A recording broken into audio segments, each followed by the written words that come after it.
مجھے یہ بتانے میں قطعی کوئی ہچکچاہٹ نہیں کہ مجھے اب تک یہ معلوم نہیں کہ میرے ماں باپ کون تھے، میں کس خاندان کا چشم و چراغ ہوں۔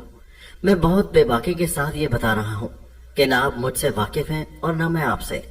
اگر واقفیت ہوتی تو آپ یقین مانیں میں آپ کو بہتر سے بہتر شجرہ بتا دیتا اور اس شجرے کو سمجھتا کہ میری بہروی پر پردہ ڈال دیا گیا۔ تو ہاں جناب، میں نے جب ہوش سنبھالا تو خود کو ایک ایسے گھر میں پایا جو ایک عامل صاحب کا گھر تھا۔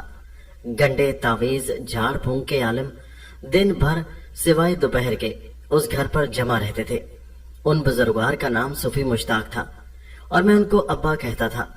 مجھے کافی مدت گزرنے کے بعد پتہ چلا کہ صوفی صاحب اور ان کی مسمات کا میں لے پالک ہوں۔ مجھے مرتی ہوئی حالت میں ایک مرد اور عورت لے کر صوفی صاحب کے پاس آئے تھے اور مجھے ایک طرف لٹا کر چپکے سے بھاگ گئے تھے۔ یوں میں صوفی صاحب کے پلے سے بن گیا تھا۔ چونکہ صوفی صاحب کی بیگم صاحبہ لاولد تھی، لہٰذا ان کے اصرار پر میں پال لیا گیا۔ اب آپ ہی بتائیے، میں آپ کو اپنا شجرہ نسب کیا بتاؤں؟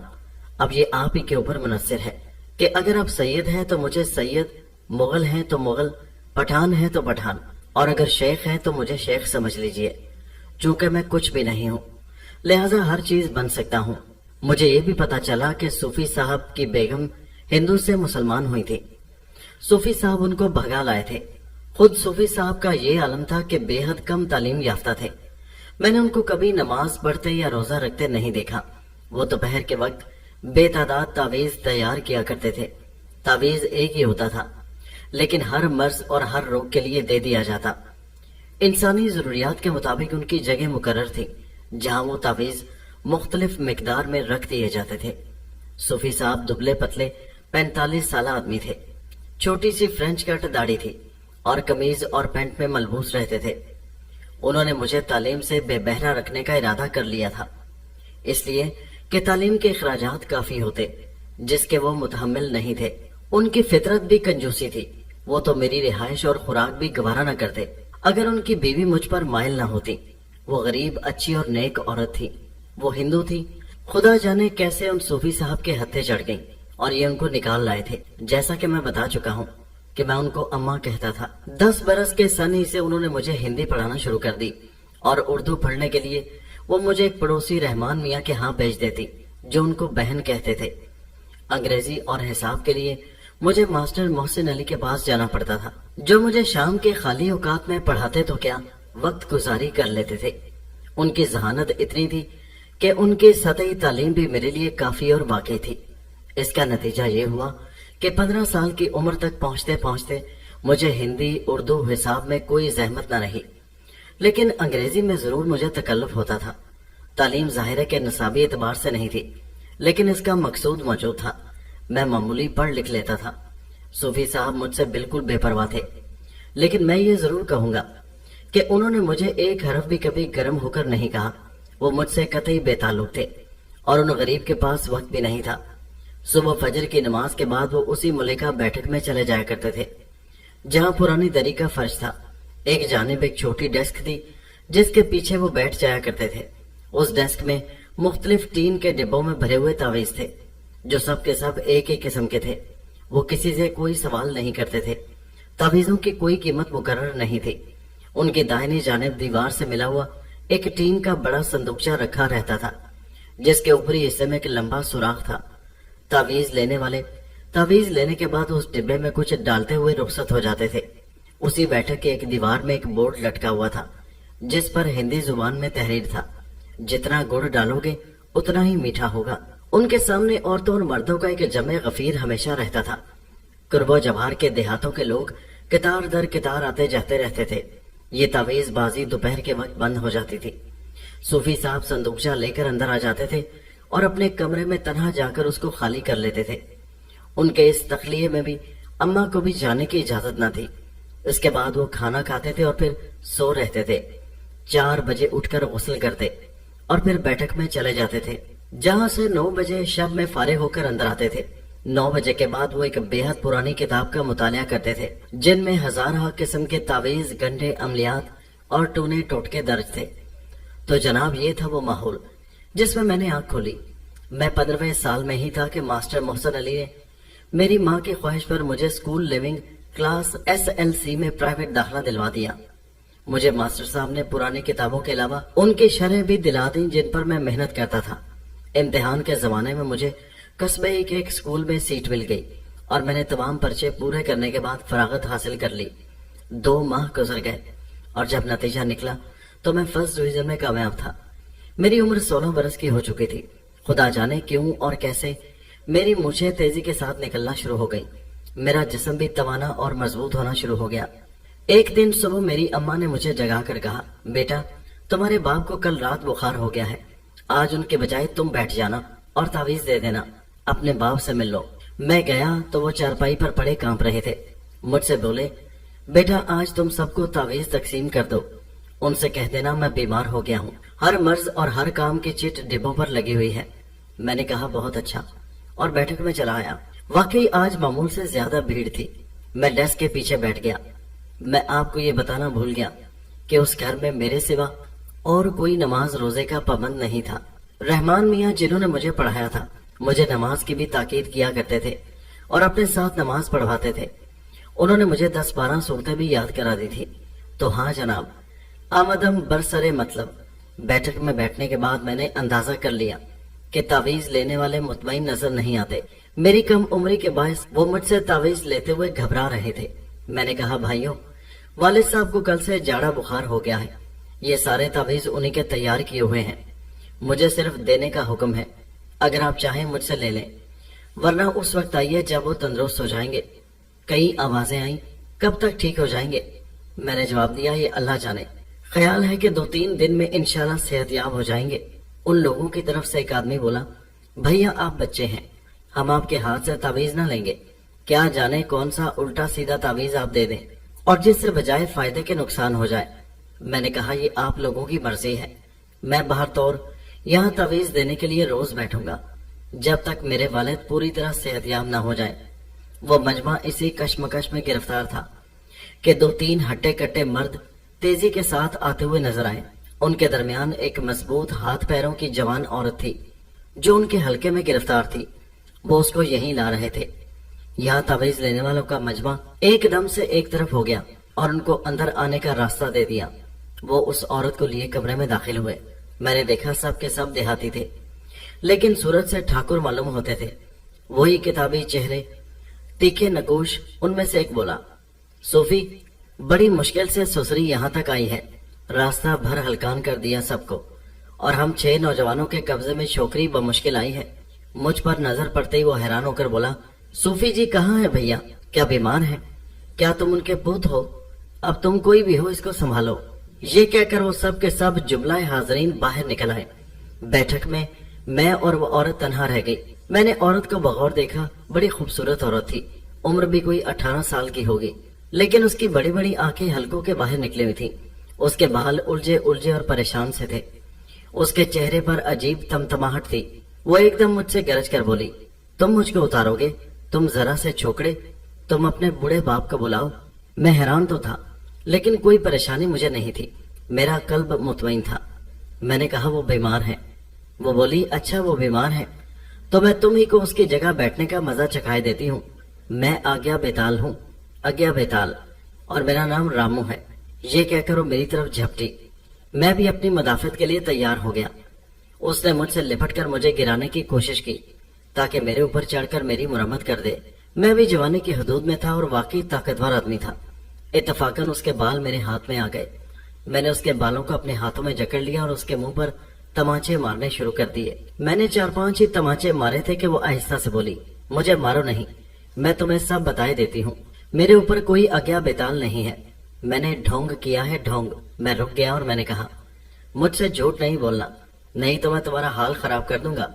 वो बोली, नहीं, एक एक बात सच बता दूंगी। मैंने उसके बाल छोड़ दिए।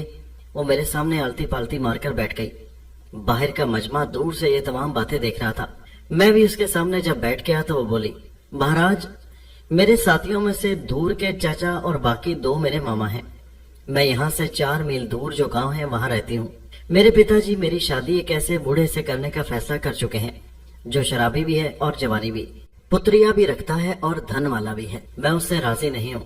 इसी वजह से मैंने ये ढोंग रचाया था कि मुझ पर आज्ञा बेताल होने की खबर جب اس ٹاکر تک پہنچے گی تو وہ خود انکار کر دے گا۔ میں نے کہا اچھی بات ہے، میں تمہارے چچا اور ماموں کو بلاتا ہوں اور سمجھائے دیتا ہوں، لیکن یہ یاد رہے کہ تم کو جب تک نہ کہوں رامو جاؤ تم مردانہ آواز سے باتیں کرتی رہنا۔ وہ راضی ہو گئی۔ میرے اشارے پر اس کے دونوں چاچا اور دونوں ماما بیٹھک میں آ گئے اور میرے سامنے ہاتھ جوڑ کر کھڑے رہے۔ میں نے کہا تم لوگ مجھ سے سچ سچ حال بتا دینا، جھوٹ نہ بولنا، مجھے رتی ریزہ حال معلوم ہو رہا ہے۔ وہ مولے مہاراج آپ پوچھئے۔ میں نے کہا اس لڑکی پر جو اگیا بیتال آتا ہے اس کا نام رامو ہے، اور جب سے یہ لڑکی پیدا ہوئی ہے وہ اس کا دوست ہے۔ تم لوگ اس کی شادی ایک ایسے شخص سے کر رہے ہو جو شرابی ہے، جواری ہے۔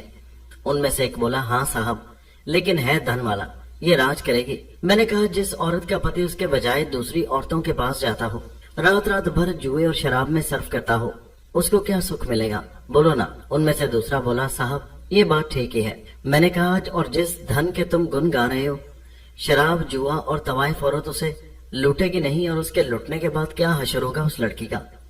تیسرا بولا صاحب ہماری سمجھ میں آ گیا، یہ شادی نہیں ہوگی۔ میں نے کہا ٹھیک ہے تو میں رامو کو حکم دے دیتا ہوں، وہ بھی فوراً چلا جائے گا، لیکن یہ یاد رکھو اگر تم نے اس لڑکی کی وہاں شادی کا ارادہ کر لیا تو یہ رامو قیامت ڈھا دے گا، میرا بس بھی نہیں چلے گا۔ وہ سب مل کر بولے نہیں میاں صاحب، اب وہاں شادی نہیں ہوگی۔ میں نے لڑکے کی طرف دیکھ کر کہا رامو اب تم جاؤ، یہ لوگ وعدہ کر رہے ہیں کہ وہاں شادی نہیں ہوگی۔ لڑکی بولی میاں صاحب میں آپ کے کہنے پر جا رہا ہوں، اگر وہاں شادی نہیں ہوئی تو اس لڑکی پر نہیں آؤں گا۔ یہ کہہ کر وہ لڑکی لہرائی اور ایک طرف گر گئی، اس کی آنکھیں بند ہو گئیں۔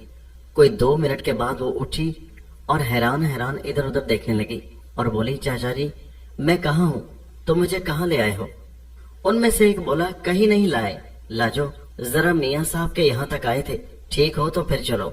وہ بولی میں بالکل ٹھیک ہوں، مجھے کیا ہوا ہے؟ تعویذ لینے والا مجمع شروع سے آخر تک اس معاملے کو دیکھ چکا تھا۔ ان ٹھاکروں کے جاتے ہی وہ سب کے سب دوڑ پڑے۔ ان میں سے ایک بولا بھیا جی ہم تم کو ایسا نہیں سمجھتے تھے، ارے تم تو باپ سے بھی زیادہ علم والے ہو، لاؤ تعویذ دو۔ اب کیا تھا، ہر شخص شرمندہ شرمندہ میرے سامنے آتا اور میرے کان میں اپنا حال بیان کرنے کے بعد تعویذ لیتا اور چلا جاتا۔ تقریباً 2 بج رہے تھے جب آخری آدمی تعویذ لینے کے لیے آیا۔ اس نے 100 کے 2 نوٹ مجھے پکڑاتے ہوئے کہا یہ جو عورت کو لے کر ٹھاکر لوگ آئے تھے یہ وہاں کے زمیندار ہیں، یہ لوگ جاتے وقت مجھے یہ 2 نوٹ دے گئے تھے۔ باہر نکلنے کے بعد ان کو خیال آیا اور اس وقت آپ کے پاس تعویذ لینے والوں کا ہجوم تھا۔ میں نے وہ 2 نوٹ ہاتھ میں پکڑ لیے اور اس آدمی کے جاتے ہی مجھے بھوک کا احساس ہوا۔ میں وہ 2 نوٹ اور صندوقچی لیے ہوئے گھر میں داخل ہوا۔ اماں ابا کو چائے پلا رہی تھی، اس وقت ان کا بخار اترا تھا۔ مجھے دیکھتے ہوئے بولے کیا تم سے لوگوں نے تعویذ لے لیے؟ انہوں نے انکار کر دیا ہوگا۔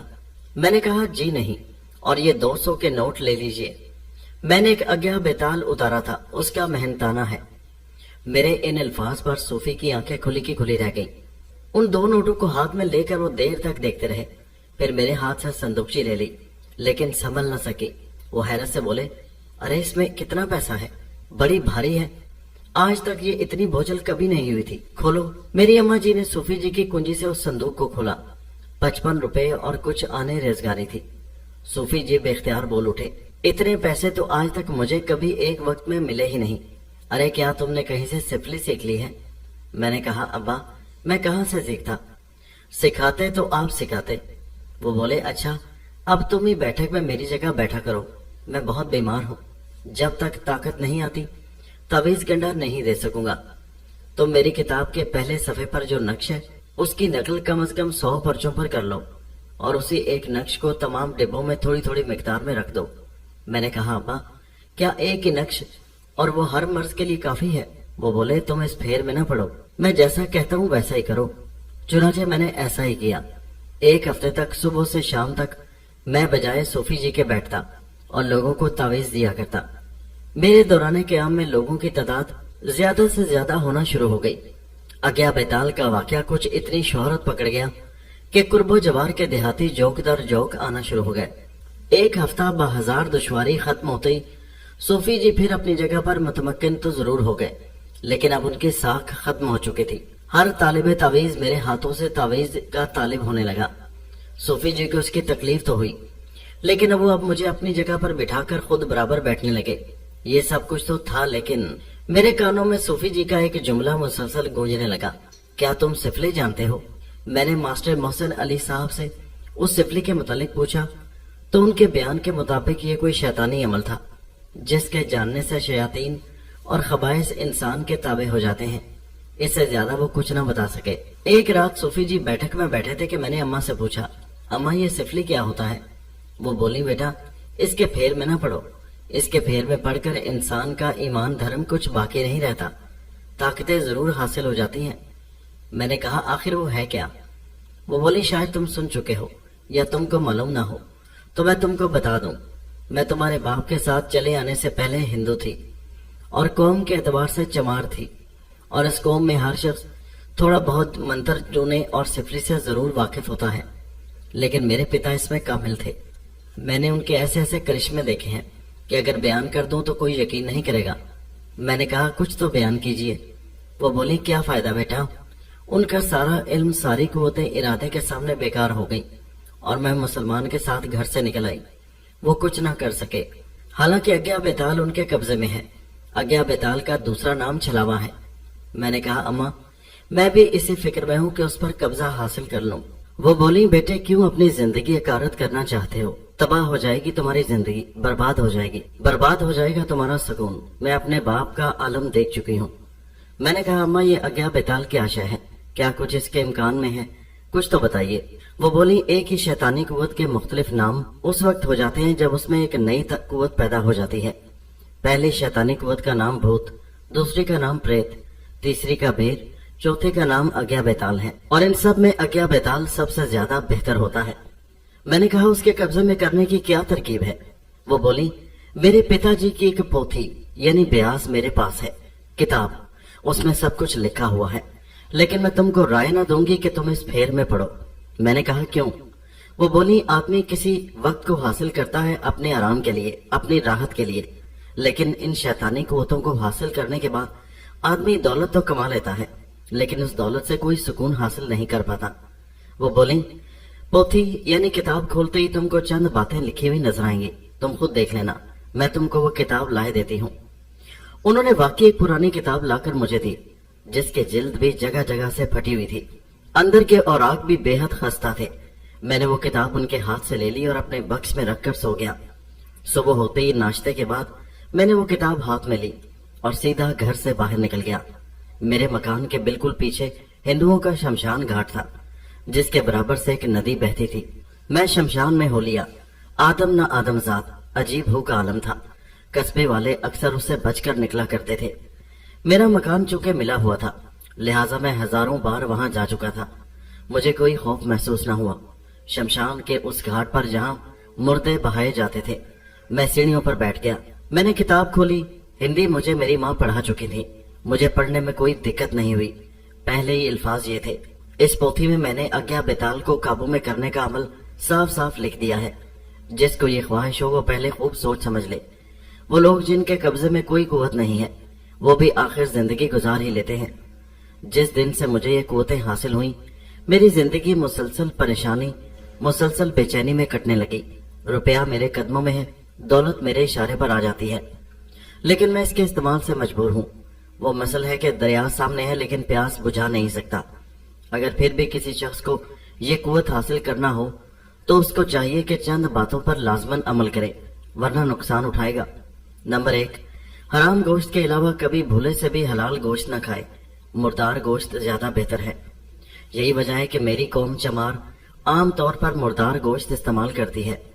और नंबर 2, हर वो शय जरूर इस्तेमाल करे जिससे तबीयत में कराहियत या नफरत हो। नंबर 3, शराब इतनी पिए जितनी पीने से बदमस्ती ना हो। बदमस्ती की हालत में ताबे कुव्वत हमलावर हो सकती है। नंबर 4, किसी किस्म की इबादत न करे। अगर मुसलमान हो तो मस्जिद में ना जाए, और अगर हिंदू हो तो मंदिर ना जाए। नंबर 5, किसी से शादी ना करे, यूं बदकारी कर सकता है, बल्कि ये बेहतर है। नंबर 6, कभी अच्छा कपड़ा, आरामदेह बिस्तर और खाट पर न सोए, सिर्फ जमीन पर लेट कर गुजर औकात करे। नंबर 7, हर वो काम जिसको दुनिया में नेक समझा जाता है कभी न करे।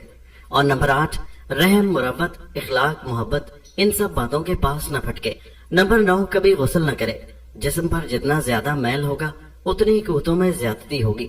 और नंबर 10, हद्दुल इम्कान बस्तियों से दूर रहे।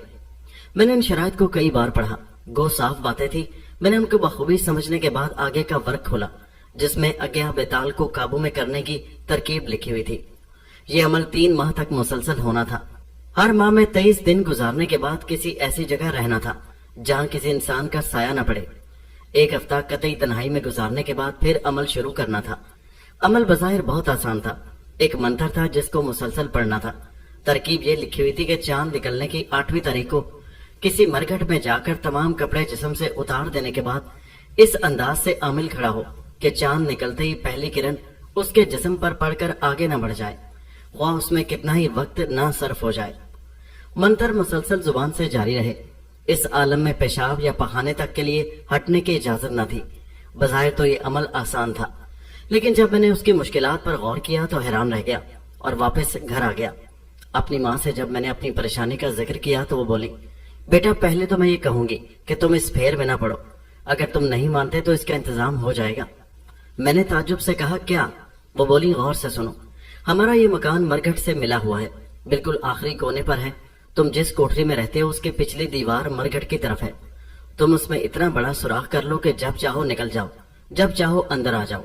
मैंने कहा, तरकीब तो अच्छी है। वो बोली, कोठरी से घर में आने वाला दरवाजा मैं बंद रखूंगी और तुम्हारे लेटने के लिए एक टाट बिछा दूंगी। रहा तुम्हारा खाना पीना, उसके लिए मैं किसी जानवर को रोज मारकर तुम्हारे लिए कोठरी से लगा कर रख दिया करूंगी। शर्त यही है कि मुर्दार गोश्त हो, तुमको मुर्दार गोश्त ही मिलेगा। मैं अपनी माँ से लिपट गया। ये चांद की आखिरी तारीखें थी। मैं बेचैनी के साथ नए चांद का इंतजार करने लगा। सूफी जी मुझसे लापरवाह थे, न कभी मुझे पूछते थे और न मुझसे गर्ज। वो रफ्ता रफ्ता मेरा असर भी आवाम से जायद करना चाहते थे, जो फर्जी भूत उतारने से पैदा हो चुका था। वो अपनी सल्तनत में किसी दूसरे की निगहबानी बर्दाश्त नहीं कर सकते थे। नमाज और तहारत का ख्याल मैंने तबीयत से दूर कर दिया। पेशाब करके पानी न लेने ने मेरी तबीयत में नापाकी के असरात पैदा कर दिए। यहाँ तक के चांद की 8वीं तारीख आ गई। कस्बे का वो हिस्सा जहाँ मरघट था कतई वीरान रहता था।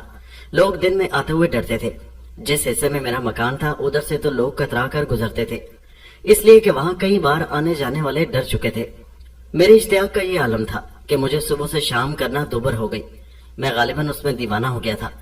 बहरहाल शाम हो ही गई थी। मैं 7 तारीख को इरादा कर चुका था। चांद सरे शाम में तुलू होकर तकरीबन 12 बजे के बाद डूबता था। मैंने सूरज डूबने से पहले ही अपने तमाम कपड़े जिस्म से जुदा कर दिए और बिल्कुल बरहना होकर बाहर निकलने के लिए तैयार हो गया। पिछली दीवार में एक मोखा मैं पहले ही बना चुका था। सूरज डूबते ही मैं बाहर निकला और अपने मकान की दीवार से कोई 1 गज के फासले पर खड़ा हो गया। चारों जानिब सन्नाटा छाया हुआ था। महज हवा की सरसराहट और पत्तों की खड़खड़ाहट सुनाई दे रही थी। मकान की कुर्बत के बायस मुझे बेहद इत्मीनान था। जो ही चांद की पहली किरण मेरे सर पर पड़ी, मैंने अपने मंत्र का जाप शुरू कर दिया। मैं आंखें बंद किए पढ़ रहा था। हालांकि आंखें बंद करने की कोई शर्त नहीं थी। यकायक मुझे अपने जिस्म में एक सनसनी महसूस हुई, एक अजीब कैफियत, और मुझे एहसास हुआ कि कोई और भी कहीं मौजूद है। मैंने घबराकर आंखें खोली, लेकिन दूर दूर तक किसी को ना पाकर मैं और भी मुतमईन हो गया। मेरी जाप जारी रही। मुझे भूख प्यास वगैरह का कोई एहसास ना हुआ, यहाँ तक कि चांद की रोशनी मेरे पूरे जिस्म से आगे बढ़ गई। गालिबन रात के 11 बजे का अमल होगा। मैं मौके से अपनी कोठरी में वापस आ गया, जहाँ जमीन पर बिछे हुए टाट के पास मुझे हांडी में रखा हुआ गोश्त मिल गया, जिसके पास से गर्मा गर्म रोटियां भी रखी हुई थी और पास ही पानी का घड़ा भी था। मैंने खूब डट कर खाना खाया और मैं मुंह हाथ धोने ही जा रहा था कि मुझे नींद या बेहोशी ने आ लिया और मैं वहीं पड़ गया। जब मेरी आंख खुली तो अच्छा खासा दिन निकल चुका था। दिन काटने के लिए मैंने कोठरी में रखी हुई किताबें निकाल ली और पढ़ता रहा। दोपहर के वक्त दरवाजे की खटखट ने मुझे बता दिया कि मेरी माँ मेरे लिए खाना लेकर आई है और रख कर जा रही है। मैंने कुछ देर इंतजार के बाद दरवाजा थोड़ा सा खोला। वाकई एक प्लेट में गोश्त और दूसरी में रोटियां मौजूद थी। मैंने अंदर खींचकर खाना खा लिया। खाने के बाद मैं सो गया। जब मेरी आंख खुली तो सूरज अपनी आखिरी मंजिल में था। मैंने आज रात के लिए तैयारी कर ली और कल की तरह फिर से सूरज डूबते ही बाहर निकल गया। 22 रातें मैंने उसी अंदाज से बसर की। इन रातों में फर्क सिर्फ इस कदर हुआ कि चांद के जवाल की तारीखों में चांद बदेर निकलने लगा और उसी हिसाब से मैं बदेर बाहर निकलकर जाप करता और अब मुझे सुबह काजिब तक मरघट में खड़ा रहना पड़ता था। इस माह के दौरान में मैंने ये महसूस किया कि मेरी जिस्मानी हालत में इजाफा हो रहा है और बहुत दूर मुझे ایک سایہ سا نظر آنے لگا جو دن بدن صاف تر ہو رہا تھا، لیکن اس کی حیثیت محض ایک سائے ہی کی رہی، اس میں جسامت ظاہر نہ ہوتی۔ میری ماں میری خبر گیری میں کوتاہی نہ کر رہی تھی، روزانہ گوشت اور روٹی دونوں وقت مجھے پہنچا دیتی تھی، اور غالباً میری عدم موجودگی میں میری کوٹھی کی صفائی ستھرائی بھی کر لیا کرتی تھی۔ اب مجھے 8 دن چاند کے بغیر بالکل تنہا گزارنے تھے اس کوٹھی میں، لیکن آپ کو حیرت ہوگی کہ اس قید تنہائی سے مجھے کوئی پریشانی نہیں ہوئی۔ خدا جانے کہاں کی نیند مجھ پر سوار ہو گئی۔ میں تمام دن سوتا تھا اور رات کے وقت صرف بھوک لگنے سے میری آنکھ کھلتی تھی۔ یہ 8 دن چٹکی بجاتے ہی نکل گئے۔ اب پھر وہی مرحلہ میرے سامنے آ گیا۔ ہر رات میں مرگٹ میں چاند کے سامنے کھڑا رہنے لگا۔ میں نے محسوس کیا کہ میری جسمانی طاقت اب اتنی ہو گئی ہے کہ میں وزنی سے وزنی چیز بآسانی اٹھا سکتا ہوں۔ اس کے علاوہ وہ سایہ جو دور نظر آتا تھا اب نزدیک سے نزدیک تر ہونے لگا، یہاں تک کہ چاند کی آخری تاریخوں میں مجھے اس کی جسامت بھی نظر آنے لگی۔ یہ ایک لمبا تڑنگا دبلا پتلا ہیولا سا تھا، لیکن اس کا چہرہ ابھی بھی صاف نہیں تھا۔ اس دوسرے مہینے کے بعد 21 دن گزر گئے۔ چاند 27ویں تاریخ کو ڈوب گیا۔ میں پھر آخری مرحلے کے انتظار میں 8 یوم کاٹنے پر مجبور ہو گیا، لیکن یہ 8 دن اس طرح کٹ گئے کہ میں حیران رہ گیا۔ اس بار تو مجھ پر نیند کا اتنا غلبہ رہا کہ بعض اوقات تو میں دوپہر کے کھانے کے وقت بھی نہیں اٹھتا تھا۔ تیسرے چاند کی 8ویں رات کو میں پھر مرگٹ میں نکلا اور چاند کی روشنی مجھ پر سے گزرنے لگی۔ ٹھنڈی روشنی مجھے اپنے جسم پر گرم محسوس ہونے لگی۔ میں اپنی جسمانی قوت کے ہاتھوں بے چین ہو گیا اور یہ سایہ روز بروز صاف ہونے لگا۔ ابتدا میں اس کی پیشانی نمایاں ہوئی، پھر اس کی آنکھیں، پھر اس کے کان، پھر اس کے ہونٹ، پھر اس کا مکمل چہرہ صاف ہوا۔ اب وہ میرے قریب آنا شروع ہوا۔ چاند کی قطعی آخری تاریخ تھی کہ وہ میرے پاس آ کر بولا، دھنیہ ہو، میں اگیا بیتال ہوں اور اب تمہارے قبضے میں ہوں، مجھے دیکھو۔ میں نے دیکھا وہ ہیولا شعلہ بنتا تھا اور بجھتا تھا، شعلہ بنتا تھا اور بجھتا تھا۔ بعض اوقات یہ شعلہ اونچا ہو جایا کرتا اور پھر نیچے آ کر متشکل ہوتا تھا۔ میں نے کہا تم میرے کیا کام آ سکتے ہو؟ میں 3 ماہ کے بعد پہلی بار بولا تھا۔ مجھے اپنی آواز اجنبی محسوس ہوئی، بھاری بھرکم اور گرجدار۔ وہ بولا، ہر وہ کام جس کا تعلق انسان کی تباہی سے ہو یا بربادی سے، خوف سے ہو یا غارت گری سے۔ میں نے پوچھا جب میں بلاؤں تو تم آ جاؤ گے؟ وہ بولا، جاؤں گا کہاں، ہر وقت تمہارے ساتھ رہوں گا، لیکن تمہیں ہر 3 ماہ کے دوران میری بھیٹ دینا ہوگی۔ میں نے کہا وہ کیا؟ وہ بولا، انسانی خون۔ تمہیں ہر 3 ماہ کے بعد ایک آدمی کو قتل کرنا ہوگا جس کا خون میں پیوں گا۔ میں نے کہا اگر کسی مہینے میں تمہاری بھیٹ نہ دے سکا تو؟ وہ بولا، تو پھر تم خود میری بھیٹ چڑھ جاؤ گے۔ صبح ہو رہی تھی جب میں موقع میں داخل ہوا۔ میں نے اپنے ساتھ ہی اگیا بیتال کو دیکھا جو سائے کی طرح میرے ساتھ تھا۔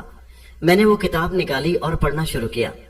جب کوئی اگیا بیتال پر قابض ہو جائے تو اس کو چاہیے کہ اب وہ لوگوں سے ملے جلے تاکہ کام بنا سکے اور پیسہ کما سکے، لیکن اس کا رہنا سہنا اکیلے مکان میں ہونا چاہیے۔ ہر 3 ماہ کے بعد ایک انسان کو قتل کر کے اگیا بیتال کو بھیٹ دینا ضروری ہے، ورنہ وہ خود اس کی بھیٹ چڑھ جائے گا۔ اس کتاب میں جو تحریر تھا مجھے خود اگیا بیتال کی زبانی ہی معلوم ہو چکا تھا۔ میں نے وہ کتاب اٹھا کر اپنے صندوق میں بند کر دی اور خود 3 ماہ کے بعد گھر کے صحن میں نکلا۔ میری ماں میری صورت دیکھ کر ڈر گئی اور بولی، بیٹا تم تو بالکل بدل گئے ہو، ذرا آئینہ تو دیکھو۔ میں نے آئینے میں اپنے آپ کو دیکھا۔ میرے چہرے پر واقعی خباثت بری طرح برس رہی تھی۔ میری آنکھیں بے حد سرخ اور ڈھیلے باہر کی جانب نکلے ہوئے تھے۔ میرے سر اور داڑھی مونچھ کے بال تمام کے تمام کھڑے تھے۔ میں نے کہا، اماں، اگیا بیتال میرے قبضے میں آ چکا ہے، بس اتنا ہی میرے لیے کافی ہے۔ تم نے میری جو خدمت کی ہے اس کے معاوضے میں میں تم کو سر سے پیر تک پیلا دیکھنا چاہتا ہوں۔ وہ کچھ جواب دینے ہی والی تھی کہ صوفی جی کی بیٹھک سے کسی کی گرجدار آواز سنائی دی، میرے 50 روپے واپس کر دو میاں جی، نہیں تو تمہارے سر پر تمہاری کھوپڑی نظر نہیں آئے گی۔ جب تم میرا کام نہیں کر سکتے تھے تو تم نے مجھ سے 50 روپے کیوں لیے؟ اس آواز میں گرج کے ساتھ دھمکی بھی پوشیدہ تھی۔ میں بے اختیار بیٹھک میں پہنچ گیا۔ 15-16 تعویذ لینے والوں کے آگے ایک شخص بیٹھا ہوا تھا جو صورت سے راجپوت معلوم ہو رہا تھا۔ اس کے بڑے کڑے تیور تھے اور وہ میرے باپ صوفی جی کو خشمگین آنکھوں سے گھور رہا تھا۔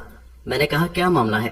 وہ مجھے دیکھ کر کڑے تیوروں سے بولا، ان صوفی جی نے میرے کام کے لیے 50 روپے لے کر جو تعویذ دیا تھا وہ بالکل بیکار ثابت ہوا، مجھے اپنے روپے واپس چاہیے۔ اور کیا ہے؟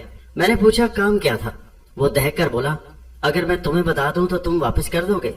میں نے کہا، 10 گنا واپس کر دوں گا، بتاؤ۔ وہ بولا، یہاں سے 2 میل کے فاصلے پر جو گاؤں ہے راجن پورا، وہاں کے ٹھاکر کے لڑکے سے میرا وواہ طے تھا، لیکن ایک دوسرے گاؤں کا ٹھاکر بیچ میں کود پڑا اور میرا وواہ رک گیا۔ میں نے کہا، پھر؟ وہ بولا صوفی جی نے مجھے تعویذ اس واسطے دیا تھا کہ اس کی بات چیت اکھڑ جائے گی، لیکن اکھڑنا آج تو اس کی بارات بھی آ چکی ہے اور شام کو ان کے پھیرے ہوں گے۔ میں نے کہا اس کام کے لیے تم نے صوفی جی کو کل 50 روپے دیے تھے، تمہیں شرم نہ آئی؟ کام 2000 میں ہوگا، 2000 نکالو، کام ابھی ہو جائے گا۔ وہ بولا اب کیسے ہوگا، بارات آ چکی ہے، دولہا پہنچ چکا ہے۔ میں نے کہا فضول بات نہ کرو، اگر تمہارے پاس اس وقت 2000 روپے نہ ہو تو محض وعدہ کر لو، بارات واپس جائے گی، تم کل یہ رقم پہنچا دینا۔ وہ بولا نہیں جی میرے پاس روپے ہیں، لیکن پہلے کام تو ہو۔ میں نے کہا اچھا بیٹھو، کیا تمہارا کوئی آدمی وہاں سے تم کو خبر دینے کے لیے آئے گا؟ وہ بولا میرا چھوٹا بھائی وہی ہے، جس کو میں اسی لیے چھوڑ آیا ہوں کہ مجھے رتی ریزے کی خبر دے دے، اور یہ بھی بتایا ہوں کہ میں صوفی جی کے ہاں ملوں گا۔ میں نے کہا اچھا اب دیکھو۔ یہ کہہ کر میں نے اگیا بیتال کو دیکھا اور کہا دولہا کو بیمار ڈال دو اور بارات کو واپس کر دو۔ میری یہ گفتگو کوئی دوسرا نہ سن سکا۔ ایک شعلہ سا میرے برابر سے اڑتا ہوا نظر آیا اور کوئی 5 منٹ کے بعد ہی واپس آ کر بولا کہ کام ہو گیا ہے۔ دولہا کو خون کی 4 الٹیاں ابھی ابھی ہوئی ہیں، بارات واپس گئی، ویواد نہیں ہوگا۔ بارات والے کہتے ہیں کہ دلہن منوس ہے۔ ٹھاکر کا چہرہ خوشی کے مارے کھل گیا۔ اس نے میرے پیر پکڑتے ہوئے کہا مہاراج تم سچے ہو۔ یہ کہہ کر اس نے 2000 کے نوٹ مجھے دیے اور چلا گیا۔ میں نے وہ نوٹ صوفی جی کو دیتے ہوئے کہا ان روپوں سے میری ماں کا سونے کا زیور بننا چاہیے۔ میری یہ کامیابی آنن فانن گاؤں گاؤں میں پھیل گئی۔ میرے والد صوفی جی کی بیٹھک میں بے پناہ مجمع ہونے لگا، لیکن مجھ سے بات کرنے کی ہمت کسی کو نہ پڑتی تھی، اس لیے کہ میرے امکان میں تباہی بربادی خون ریزی کے سوا کچھ نہ تھا۔ مقدمات جتوانا، شادی بیاہ، بیماری کے لیے صوفی جی ہی کو تعویذ دینے پڑتے تھے۔ ادھر میں خود اپنے عالم سے گھبرا گیا تھا۔ میرا دل بستی کے بجائے ویرانوں میں لگتا تھا۔ میرے جسم میں ہر وقت آگ پھونکی رہتی تھی۔ میری خوراک بے انتہا بڑھ گئی تھی۔ مردار گوشت کے علاوہ میں پھل پھلاری کھا سکتا تھا۔ انسان کی صورت سے مجھے بیزاری تھی۔ ادھر انسان مجھ سے ڈرتے تھے، جدھر سے میں گزرتا تھا لوگ کائی کی طرح چھٹ جاتے تھے۔ عورتیں گھبرا کر گھروں میں گھس جاتی تھیں، بچے سہم کر چھپ جاتے تھے۔ مجھے اس امر کا احساس ہوتا تھا تو میں انسان تھا، مجھے انسانوں سے پیار تھا۔ میرے جگر میں وہ چنگاری تھی جس کو محبت کہتے ہیں، لیکن میں دیکھ رہا تھا کہ اگیا بیتال پر ظاہری قابض ہوں، لیکن بباطن وہ قابض ہے، وہ مجھ پر قابض ہے۔ میری طبیعت میں اضطراب اور الجھن پیدا ہو گئی تھی۔ دولت کا مفہوم میری سمجھ میں نہیں آتا تھا۔ دولت حاصل کرنے کے بعد مجھے کیا کرنا تھا اس کا علم نہیں تھا۔ ایک دن میں صوفی جی کی بیٹھک میں بیٹھا ہوا تھا کہ ایک موٹر دروازے پر آ کر رکی اور 3-4 خوش پوش آدمی بیٹھک میں داخل ہوئے۔ ان میں سے ایک تھلتھلے جسم کا موٹا تازہ ادھیڑ عمر کا آدمی تھا، جس کو دیکھ کر صوفی جی کھڑے ہو گئے اور بولے لالا جی آپ نے کیسے تکلیف فرمائی؟ اس شخص نے کہا صوفی جی تمہارے بیٹے کی بڑی تعریف سنی ہے، میری دھرم پتنی کو 3 سال سے حمل ہے، کسی طرح بچہ پیدا نہیں ہوتا اور پیٹ اتنا بڑھ گیا ہے کہ سوائے پیٹ کے اور کچھ نظر نہیں آتا۔ شہر سے ایک ڈاکٹر اور ایک حکیم بلا کر مہینوں سے علاج کروا رہا ہوں، کوئی فائدہ نہ دیکھا تو تمہارے پاس آنا پڑا۔ تمہارا بیٹا کہاں ہے؟ اس وقت میں ایک جانب خاموشی سے بیٹھا ہوا تھا۔ صوفی جی نے مجھ سے کہا بیٹا یہ یہاں سے 10 میل دور گڑی مہنت کے مالک ہیں، بڑے دیالو اور رئیس ہیں، تم ان کے ساتھ چلے جاؤ۔ مجھ پر پہلی بار ان لوگوں کی نگاہیں پڑیں، وہ میرا حلیہ دیکھ کر ڈرے ڈرے سے معلوم ہوئے۔ میں نے کہا حمل نہیں ہے، گزہند ہے، بڑا سخت مقابلہ ہوگا ان افریتوں سے، مجھے 20-25 دن محنت کرنا ہوگی اور میں 10,000 روپے سے کم پر نہیں جاؤں گا۔ مہنت نگر کے لالا بنسی دھر نے کہا رقم منظور، لیکن کام کے بعد۔ میں نے کہا بے شک، کام کے بعد رقم دے دینا، اور مجھے وصول کرنا بھی آتا ہے۔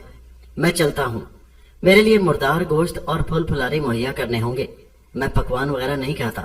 میری یہ بے باک گفتگو غالباً لالا کو پسند نہ آئی۔ دولت حکومت چاہتی ہے، محکومی نہیں، لیکن مجبوراً مجھے لے جانا پڑا۔ میں کار میں بیٹھ گیا۔ مجھے نہیں معلوم تھا کہ میں کتنی دیر میں گڑی مہنت نگر پہنچا اور کن کن راستوں سے موٹر سے اترتے ہی سامنے ایک بڑی حویلی نظر آئی، جس میں لالا صاحب مجھے لیے ہوئے اندر داخل ہوئے۔ ایک چھوٹی سی پھلواری پار کرنے کے بعد ایک دالان میں داخل ہوئے، جہاں ایک پلنگ پر ایک عورت لیٹی ہوئی تھی۔ اس کا پیٹ بری طرح چڑھا ہوا تھا اور اس کی چیخیں نکل رہی تھی۔ اسے چاروں طرف سے لوگ گھیرے ہوئے کھڑے تھے۔ ایک کوٹ پتلون پہنے ادھیڑ عمر کے آدمی پیٹ پر کسی دوا کی مالش کر رہے تھے۔ میں سمجھ گیا کہ یہ حکیم یا ڈاکٹر ہیں۔ ان کے برابر ہی شیروانی اور ٹوپی پہنے ہوئے ایک صاحب کھڑے تھے جن کی چھوٹی سی داڑھی تھی۔ میں سمجھ گیا کہ یہ حکیم صاحب ہیں۔ میری آمد پر ہر شخص کے چہرے پر تنفر کے آثار پیدا ہوئے۔ میں نے کہا آپ سب لوگ ہٹ جائیے عورت کی چیخیں اس وقت بہت تیز تھیں۔ میں نے عورت کے پیٹ پر ہاتھ مارنا شروع کیا۔ اگیا بیتال کی چمک مجھے محسوس ہوئی۔ کوئی 2 منٹ کے بعد عورت کی چیخیں تھم گئی اور اس نے پینے کے لیے پانی مانگا۔ میرے اس کارنامے پر ہر شخص عالم تحیر میں تھا۔ یکا یک ڈاکٹر بولا، مہاراج یہ آپ نے کیا جادو کیا ہے؟ میں نے کہا، ڈاکٹر صاحب، آپ کے علم کے علاوہ کچھ اور علم بھی ہیں جو بظاہر لوگوں کو وہم اور ڈھونگ نظر آتے ہیں، لیکن حقیقت آخرکار سامنے آ ہی جاتی ہے۔ ڈاکٹر کو میرے منہ سے ایسی صاف اردو سن کر حیرت ہوئی اور اس نے کہا، آپ پڑھے لکھے آدمی معلوم ہوتے ہیں۔ میری رائے میں اور حکیم صاحب کی رائے میں یہ صرف عمل ہے۔ بچہ مسلسل گردش کرتا ہے، کسی خرابی کے باعث ولادت میں تاخیر ہو رہی ہے۔ میں نے کہا، جس کو آپ بچہ سمجھ رہے ہیں یہ کوئی اور ہے اور میں یہ ثابت کر سکتا ہوں۔ لالا بنسی دھر نے بات کاٹتے ہوئے کہا، مہاراج کیا یہ پیٹ ہلکا نہیں ہو سکتا کہ میری پتنی کو کچھ آرام آ جائے؟ میں نے کہا، آدھا تو ابھی ہو جائے گا۔ پہلی بار حکیم صاحب بولے، اگر ایسا ہو جائے تو میں آپ کا قائل ہو جاؤں گا۔ میں نے حکیم صاحب سے کہا، آپ اپنی آنکھوں سے دیکھ لیجئے۔ میری نظر یکیاک اٹھی۔ میں نے دیکھا گیا بیتال مریضہ کی طرف سے دائنی طرف کوئی 38 قدم کے فاصلے پر کھڑا ہوا تھا۔ میں نے مریضہ کے پلنگ سے 38 قدم داہنی ہاتھ گن کر ایک نشان لگایا اور کہا، لالا صاحب اس جگہ کو کھدوائیے، صرف ایک ہاتھ۔ حکم کی دیر تھی، پھاوڑا آ گیا، کھدائی شروع ہو گئی۔ ایک ہاتھ کھودتے ہی پھاوڑا کسی چیز سے ٹکرایا۔ کھودنے والے نے جھک کر اس کو نکالا اور یہ ایک لکڑی کا صندوقچہ تھا۔ صندوقچہ ایک ہاتھ لمبا اور آدھا ہاتھ چوڑا تھا۔ صندوقچے پر تالا لگا ہوا تھا، وہ میرے حکم سے توڑا گیا۔ صندوقچہ کھلا۔ صندوقچے میں ایک بندر کی کھوپڑی، کچھ گیندے کے پھول، کچھ ماش کے دانے رکھے ہوئے تھے۔ ہر شخص یہ منظر دیکھ کر حیران رہ گیا۔ میں نے جلتی ہوئی انگیٹھی منگوائی، اس میں وہ پھول، ماش کے دانے اور کھوپڑی ڈال دی۔ 10 منٹ کے اندر ہر چیز جل گئی۔ کھوپڑی البتہ برقرار رہی، لیکن اس کھوپڑی پر لکھے ہوئے کچھ حروف نمایاں ہو گئے۔ میں نے پڑھا اور سارا حال سمجھ گیا۔ ادھر لالا بنسی دھر کی بیوی کا پیٹ ایک دم سے آدھا اتر گیا اور ان کو گاؤ تکیا کے سہارے سے اٹھا کر بٹھا دیا گیا۔ حکیم صاحب نے تعجب سے کہا، آپ واقعی صاحب کمال ہیں۔ لالا بنسی دھر کی خوشی کا کوئی ٹھکانہ نہیں تھا۔ انہوں نے مجھ سے کہا، مہاراج 10,000 کے بجائے 15,000 دوں گا، لیکن مجھے جادو کرنے والے کا پتہ بھی ملنا چاہیے۔ میں نے کہا، مقابلہ سخت ہے، مجھے 20-22 دن محنت کرنا ہوگی۔ جادو کرنے والے کو آپ خود دیکھ لیں گے، بے فکر رہیں۔ بنسی دھر نے فوراً ہی میرے ٹھہرنے کا انتظام ایک سجے ہوئے کمرے میں کرنا چاہا، لیکن میں نے انکار کر دیا۔ حویلی کے باہر ایک کچی جھونپڑی کا رخ جنگل کی طرف تھا، اسے میں نے اپنے لیے منتخب کیا۔ میرے کھانے کے لیے مردار گوشت کا انتظام کر دیا، پھل پھلاری بھی کافی تعداد میں مہیا کر دی گئی۔ میں شام ہوتے ہی جنگل کی طرف نکل گیا۔ میری طبیعت اس زندگی سے بیزار تھی جس میں نہ کوئی کیف تھا اور نہ کوئی سکون۔ نہ جانے کیوں مجھے رہ رہ کر اپنے سے نفرت ہو رہی تھی کہ میں اگیا بیتال پر قابض ہو گیا ہوں۔ میرے لیے دن کی روشنی میں نہ کوئی کیف تھا اور نہ رات کی تاریکی میں۔ یکایک مجھے کچھ دور ایک بڑے بندر کا ہیولا نظر آیا اور ساتھ ہی مجھے اگیا بیتال کی آواز سنائی دی۔ وہ کہہ رہا تھا، یہ راکشس ہے، دور سے یہ دیکھنے کے لیے آیا ہے کہ تم پر کس انداز سے حملہ آور ہو۔ تم نے اس کی کھوپڑی جلا کر اس کا پہلا قبضہ توڑ دیا ہے۔ اس کو معلوم نہیں ہے کہ اس کے مقابلے کے لیے تم نہیں، میں ہوں۔ تمہارا مقابلہ تو اس کے مالک سے پڑتا ہے۔ میں نے کہا، اب مجھے کیا کرنا ہے؟ اس نے کہا، تم فکر نہ کرو، میں تمہارے کان میں موقع کے مطابق ہر بات بتاتا رہوں گا۔ میں بہتوں کے قبضے میں رہا، لیکن سب سے زیادہ خوشی مجھے تمہارے قبضے میں آ کر ہوئی ہے، اس لیے کہ تمہاری بدولت میں اپنا خاندانی انتقام لے سکوں گا۔ میں نے کہا، میں سمجھا نہیں۔ وہ بولا، یہ بڑی لمبی داستان ہے، میں چاہتا ہوں کہ تم سن لو اور سمجھ لو۔ میں نے کہا، کہو۔ اس نے کہا، جس طرح تم انسان بستیوں میں شہر بسا کر رہتے ہو، ہم سب بھوت پریت، آسیب، راکشس جن کی قسمیں اور تعداد کی انتہا نہیں ہے، ویرانے میں رہتے ہیں۔ جس طرح تمہارے بال بچے ہوتے ہیں ویسے ہی ہمارے ہاں بھی بچے ہوتے ہیں۔ تم یہ نہ سمجھو کہ ایک آسیب کو موت نہیں آتی، وہ بھی مرتا ہے، اس کی جگہ اس کی اولاد لے لیتی ہے۔ جس طرح تم انسانوں میں عشق و محبت اور لگاؤ کی کیفیات ہے، ہم لوگوں میں بھی ہیں۔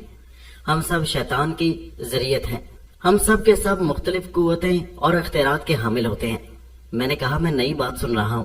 وہ بولا، یہ تو میں تم پر مہربان ہوں جو یہ سب کچھ تمہیں بتا رہا ہوں، ورنہ تم نہ سمجھتے۔ دراصل میرا تعلق اتنا ہے کہ میں 3 مہینے تک تمہارا ہر حکم بجا لاتا ہوں۔ 3 ماہ کے بعد تمہیں ایک انسان کا خون مجھے پلانا پڑے گا، ورنہ میں تمہارا خون پی جاؤں گا۔ میری قوتوں کا دار و مدار انسانی خون پر ہے۔ تو ہاں، میں کہہ رہا تھا، نہ جانے کتنے برس ہوئے میرے پرکھوں میں ایک بڑی خوبصورت عورت پیدا ہوئی۔ جب وہ جوان ہو گئی تو اس کے حسن کا چرچا تمام لوگوں میں پھیل گیا۔ ہم مختلف قسم کے آسیب اور راکشس ہوتے ہیں، ہم दूसरे किस्म के आसेब को अपनी लड़की नहीं देते। हमारी शादियां आपस ही में होती हैं, इसलिए हमारी कौम में मखलूत नस्ल के आसेब नहीं होते। मैंने कहा फिर क्या हुआ उस लड़की का? वो बोला उस लड़की पर उस वक्त एक राक्षस आशिक हो गया। तुमको नहीं मालूम, राक्षस के मुतालिक लोग गलतफहमी में हैं। अगर बेताल की कुव्वतें राक्षस से कहीं ज्यादा होती हैं। वो राक्षस उस लड़की की मोहब्बत में बेकरार तड़पता रहा। लड़की को उसकी खबर नहीं थी। तुमको भी उसका शायद इल्म न हो कि तमाम आसेबों के कुछ हलके हैं जहाँ दूसरी कौम का कोई आसेब दाखिल नहीं हो सकता। वो राक्षस इस तलाश में रहा कि किसी तरह वो लड़की अपनी हदों के बाहर आ जाए। इत्तफाकन वो लड़की भूले से राक्षस की हद के बिल्कुल करीब थी कि उस राक्षस ने उसको अपनी हद में घसीट लिया और हमारी दुनिया के असूल के खिलाफ उससे शादी कर ली। उस वक्त से आज तक हर अज्ञा बेताल अपनी औलाद से ये वसीयत करके मरता है कि उस राक्षस की औलाद से उसका इंतकाम लिया जाए। चुनाचे मुझ तक भी ये वसीयत पहुंच चुकी है। मैंने कहा ये तो बिल्कुल इंसानों जैसी कहानी है।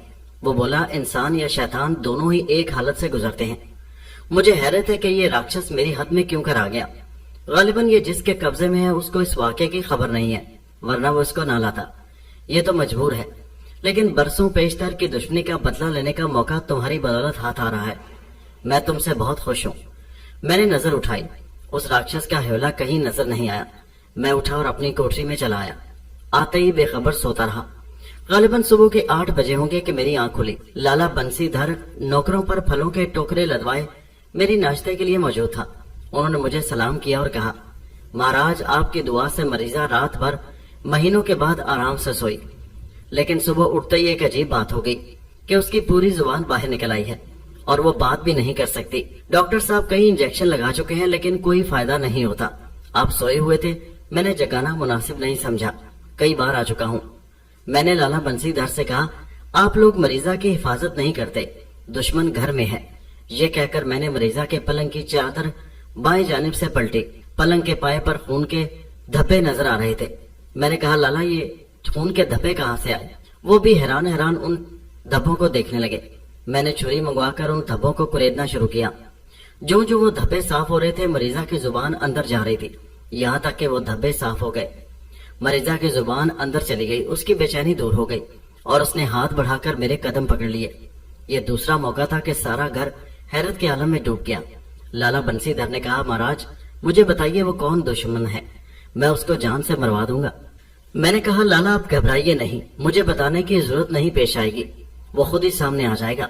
लाला बंसीधर ने कहा, महाराज एक कृपा कीजिए, आप रात को इसी दलान में मरीजा के करीब रह जाइए, तो ही दुश्मन का हमला रुकेगा।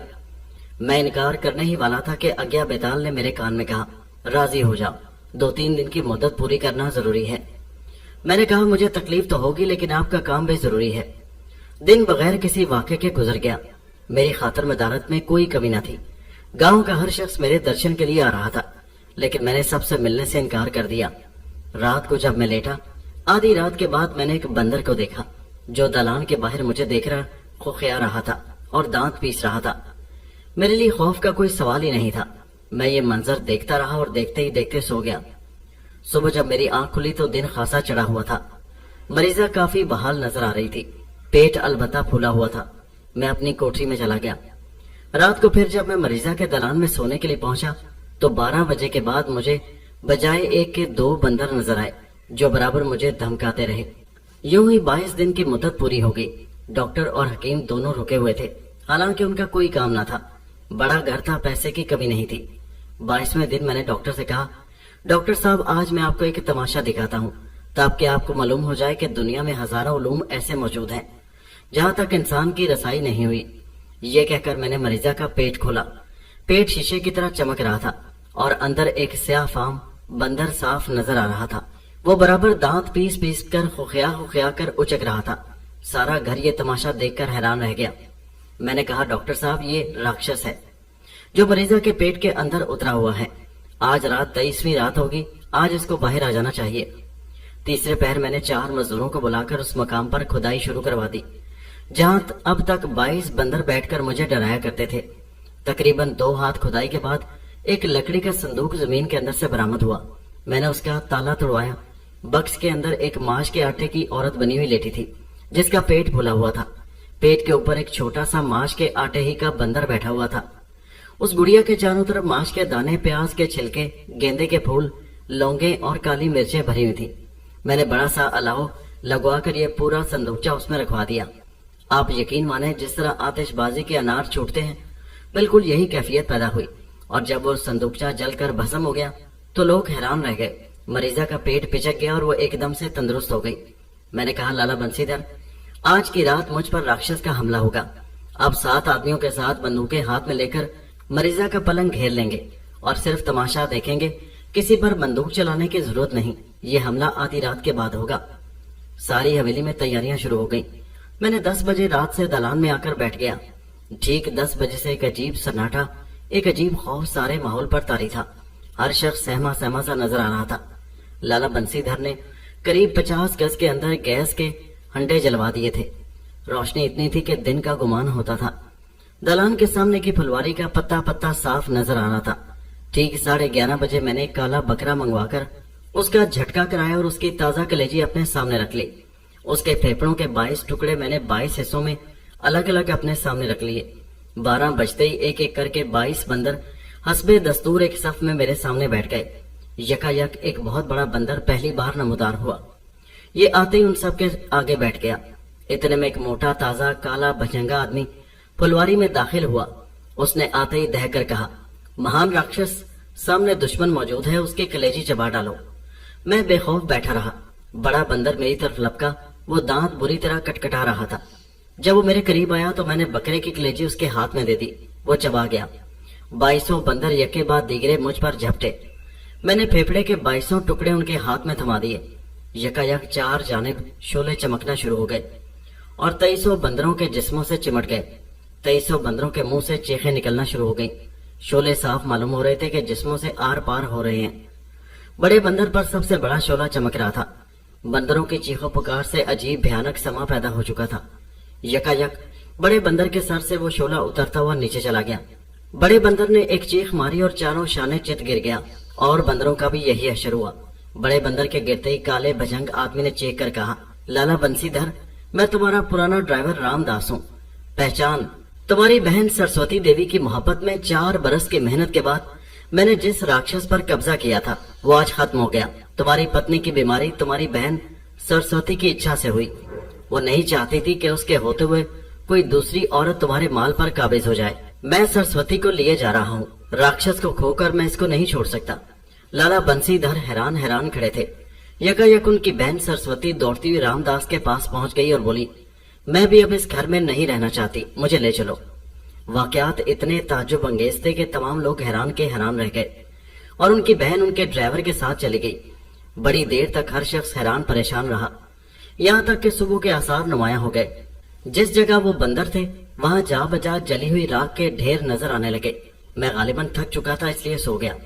जब मेरी आंख खुली दिन के 10 बज रहे थे। लाला बंसीधर एक कपड़े की सिली हुई हमयानी लिए हुए मेरे पास आए जिसमें चारों जानिब जेबें ही जेबें थी। उन्होंने मुझसे कहा, महाराज, आपकी कृपा से मेरे घर से ये कष्ट दूर हो गया। बजाय 15 के 20,000 के नोट इस हमयानी की जेबों में मौजूद हैं। आप चाहें तो गिन सकते हैं। मैंने बगैर गिने हुए वो नोट अपनी कमर से बांध लिए। फलों के नाश्ते के बाद मैं लाला से रुखसत हुआ। कार मौजूद थी। कोई 1 घंटे के बाद जब मैं अपने गांव पहुंचा तो मैंने वहां सरासिमगी और परेशानी के आसार देखे। पूछने पर मालूम हुआ कि सारे गांव में हैजा फूट पड़ा है और 1 हफ्ते से सारा गांव इस मुसीबत में गिरफ्तार है। कोई ऐसा घर नहीं है जिसमें कोई मौत वाक़ई न हो। जब मैं अपने घर के दरवाजे पर उतरा तो वहां दरवाजा चौपट खुला हुआ था। मैं दीवाना वार अंदर घुसता चला गया। मैंने देखा कि मेरे वालिद सूफी जी मेरी माँ के बिल्कुल करीब पड़े हुए थे। वो मुझे पहले ही नजर में मुर्दा नजर आए। मेरी माँ की हालत भी अच्छी नहीं थी, वो भी बस लबे दम थी। मुझे देखकर उसके होठों पर एक हल्का सा तबस्सुम आया। उसने इंतहाई मरी हुई आवाज से कहा, तुम आ गए? अच्छा हुआ, मैं कुछ देर की मेहमान और हूँ। तुम्हारे बाप का सारा पैसा इस संदूक में है, ले लेना। यकायक अज्ञा बेताल मेरे पास आया और बोला, 3 महीने की मुद्दत पूरी हो चुकी है, मुझे फौरन इंसान की भेंट चाहिए वरना तुम्हारी खैर नहीं है। मैं हैरान रह गया, इस वक्त इंसानी खून कहाँ से लाऊं? यकायक मेरी माँ ने कहा, ले मेरा गला काट दे, मैं यूं भी थोड़ी देर की मेहमान हूँ, अपनी जान बचा ले। पहली बार मुझे उस मोहब्बत का एहसास हुआ जो कि एक औरत को अपनी औलाद से होती है। बावजूद ना चाहने के मैंने अपनी माँ के गले पर छुरी फेर दी। अज्ञा बेताल ताजा ताजा खून को चाटने लगा। मैं उस हौलनाक मंजर की ताब न ला सका और चीखता हुआ एक जानिब भाग निकला। मुझे होश नहीं था। मुझे कुछ याद है कि मैं क्या बक रहा था। मुझे इतना जरूर याद है कि दोपहर का वक्त था। मैं बिला इरादा अपनी पूरी कुव्वत से भाग रहा था। जब मुझे होश आया तो सूरज डूब रहा था और मैं एक अनजाने जंगल में था। जंगल क्या था, दरख्तों के झुंड जा बजा उगे हुए थे। मैंने थकान महसूस की और एक दरख्त की जड़ से लग के बैठ गया। खुदा जाने क्यों मेरी आंखों से मुसलसल आंसू रवा हो गए। मैं रोता रहा। जब ये कैफियत कम हुई तो चार जानिब अंधेरा फैल चुका था। मैंने अपने से एक फरलांग के फासले पर अज्ञा बेताल को मौजूद पाया। वो बार बार चमकता था और बुझ जाता था। मुझे पहली बार अज्ञा बेताल से शदीद नफरत हुई। मेरे ख्यालात जो अब तक बेरब्त रहा करते थे मुझे मरबूत नजर आए। मुझे अपनी कुर्बानी से इंसानी मोहब्बत का एहसास हुआ। पिछले वाकयात मुझे याद आना शुरू हो गए। जब तक मैं इसे शैतानी चक्कर में न फंसा था, जिंदगी की हर लज्जत से आशना था। भूख, प्यास, मोहब्बत, खलूस, मुरब्बत सब कुछ मेरी जिंदगी में था, थोड़ा या ज्यादा। लेकिन इस कुव्वत को हासिल करने के बाद मैं महज एक शोला मुजस्सम बन गया था। सुकून के नाम से नाशना था। अब मुझे मुर्दार गोश्त के तस्वुर से उबकाई पैदा हुई। मैंने तय कर लिया कि मैं मुर्दार गोश्त नहीं छूंगा। दुनिया का हर पकवान खाऊंगा। मुझे पहली बार अपने झाड़ झनकार बालों से नफरत हुई। अपने जिस्म की गलाजत का एहसास हुआ। अपने कपड़ों की गंदगी और मैलापन मुझे खुल गया। ख्यालात थे कि मुसलसल आ रहे थे। अज़ाइम थे कि मेरे दिल में जगह पकड़ रहे थे और इनके साथ ही मुझे वो शय महसूस हो रही थी जिसको उर्फे आम में तस्कीन कहते हैं। उसी आलम में सो गया। जब मेरी आंख खुली तो गालिबन सुबह काजिब थी। करीबी से मुर्गों के बांगों की सदाएं साफ सुनाई देने लगी। कुत्तों के मुसलसल भौंकने ने मुझे यकीन दिला दिया कि मैं बस्ती के नजदीक हूँ। मैं उठा और उन आवाजों की तरफ बढ़ा। तकरीबन 1 मील चलने के बाद सुबह सादिक की रोशनी में मुझे एक गांव नजर आया जिसके सिरे पर एक मंदिर साफ नजर आ रहा था। मंदिर से घंटियों के बजने की आवाजें बता रही थी कि कोई खास त्योहार है। मैं बढ़ता चला गया। जब मंदिर के पास पहुंचा तो मैंने देखा कि मंदिर में घंटे बज रहे हैं। मंदिर के सामने एक छोटा सा मेला लगा हुआ है। एक जानब कढ़ाऊ गर्म है। पूरियां कचौरियां दोनों थालियों में परोसी जा रही हैं। ब्राह्मणों की 2 कतारें आमने सामने बैठी हुई हैं। दरमियान में एक मोटा स्याह फाम मलंग बैठा हुआ है जिसके चेहरे पर गुरूर और शैतानियत के पूरे आसार नुमाया हैं। हर ब्राह्मण उठकर पहले उसके पैर छूता है, फिर खाने वालों की सफ में बैठ जाता है। यकायक एक गोरा सा लड़का आगे बढ़ा। उसने पैर छुए और जब वो ब्राह्मणों की सफ में बैठने के लिए वापस हुआ तो वो दहक कर बोला, ये ब्राह्मण नहीं है, इसको छूतों की सफ में बिठा दो। वो मुड़ा और उसने कहा, महाराज मैं कश्मीरी ब्राह्मण हूँ, ये आप क्या कह रहे हैं? महंत साधुओं के सरदार को कहते हैं। महंत ने कहा, नहीं तो झूठा है, यहाँ से हट जा नहीं तो अच्छा नहीं होगा। मुझे महंत का ये अंदाज पसंद नहीं आया। मैं बड़ा और जिस मकाम पर वो लड़का बैठना चाहता था वहां खुद जाकर बैठ गया। मजमा ये रंग देखकर हैरान रह गया। अव्वलन मेरे मैले कपड़े और दूसरे मेरे नामानूस चेहरे को देखकर ही लोग हैरान थे। मैंने बगैर पूछे सामने रखे हुए दोने से पकवान खाना शुरू कर दिए। मैं भूखा था और महीनों के बाद पहली बार पकवान खा रहा था। उस महंत का चेहरा मेरी सरकत से लाल भभूका हो गया। वो गरजा, ये कौन चडाल है जो ब्राह्मणों के साथ भोजन के लिए बैठा है? इसको मारकर हटा दो। लोग मेरी तरफ बड़े ही थे कि मेरे इशारे पर महंत हवा में उल्टा लटका हुआ नजर आया। उसकी टांगें ऊपर थी और सर नीचे। ये अज्ञा बेताल का कारनामा था। महंत घबराकर चीखने लगा, मुझे बचाओ, अरे मुझे बचाओ। लेकिन कौन बचाता? मैं खाता रहा और आपको मालूम है कि मैं बेसियार खोर हो चुका था, यानी बहुत ज्यादा पेटू हो चुका था। मैंने दूसरा दूना घसीट लिया, खाता रहा। उधर महंत चीखता रहा। सारा मेला हैरान हैरान उस मंजर को देख रहा था। सब लोग दम बखुद थे। पेट भर जाने के बाद मैंने उंगली से इशारा किया। वो साधुओं का सरदार सीधा होकर धम से जमीन पर गिर पड़ा। मैंने पेट भरकर पानी पिया और एक तरफ चल पड़ा। मंदिर के सारे पुजारी और मेले वाले मुझे कोई बड़ा महात्मा समझकर मेरे पैर छूने लगे और मुझसे ठहरने की दरख्वास्त की। मैं ठहर गया। मंदिर के एक हिस्से में उसी महंत ने मुझे हाथ जोड़कर ठहराया, मुझसे माफी मांगी। ये मेले का आखिरी दिन था। लोग रफ्ता रफ्ता अपने अपने घरों को वापस जाने लगे। मैंने एक नाई को बुलवाकर अपने बाल दुरुस्त करवाए, दाढ़ी तरशवाई। बाजार से धोती मंगवाकर मैंने स्नान किया और कपड़े बदले। लाला की दी हुई हमयानी मेरी कमर से बंधी हुई थी। महंत अपनी खफत मटाने के लिए मेरी तमाम खिदमतें कर रहा था। मैं दिन भर कोठरी में पड़ा रहा। रात को हस्बे मामूल जब मैं वीराने में घूमने के लिए निकला तो वो मेरे साथ था। मंदिर के पीछे वीराना ही वीराना था। उसने मेरे कदम पकड़ते हुए कहा, महाराज ये दुर्गा माई का मंदिर है 18 बरस दुर्गा माई की पूजा करने के बाद भी मैं अपनी मुराद को नहीं पहुंचा। मैं बेहद दुखी हूँ।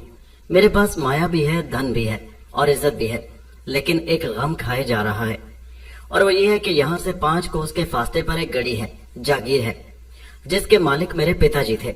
लेकिन मेरे सौतेले चचा ने मेरे पिताजी के दिल में मेरी तरफ से इतनी बुराइयां डाल दी कि वो मुझसे नाराज रहने लगे और मुझे घर से निकाल दिया। मैं यहाँ इस मंदिर में आन पड़ा।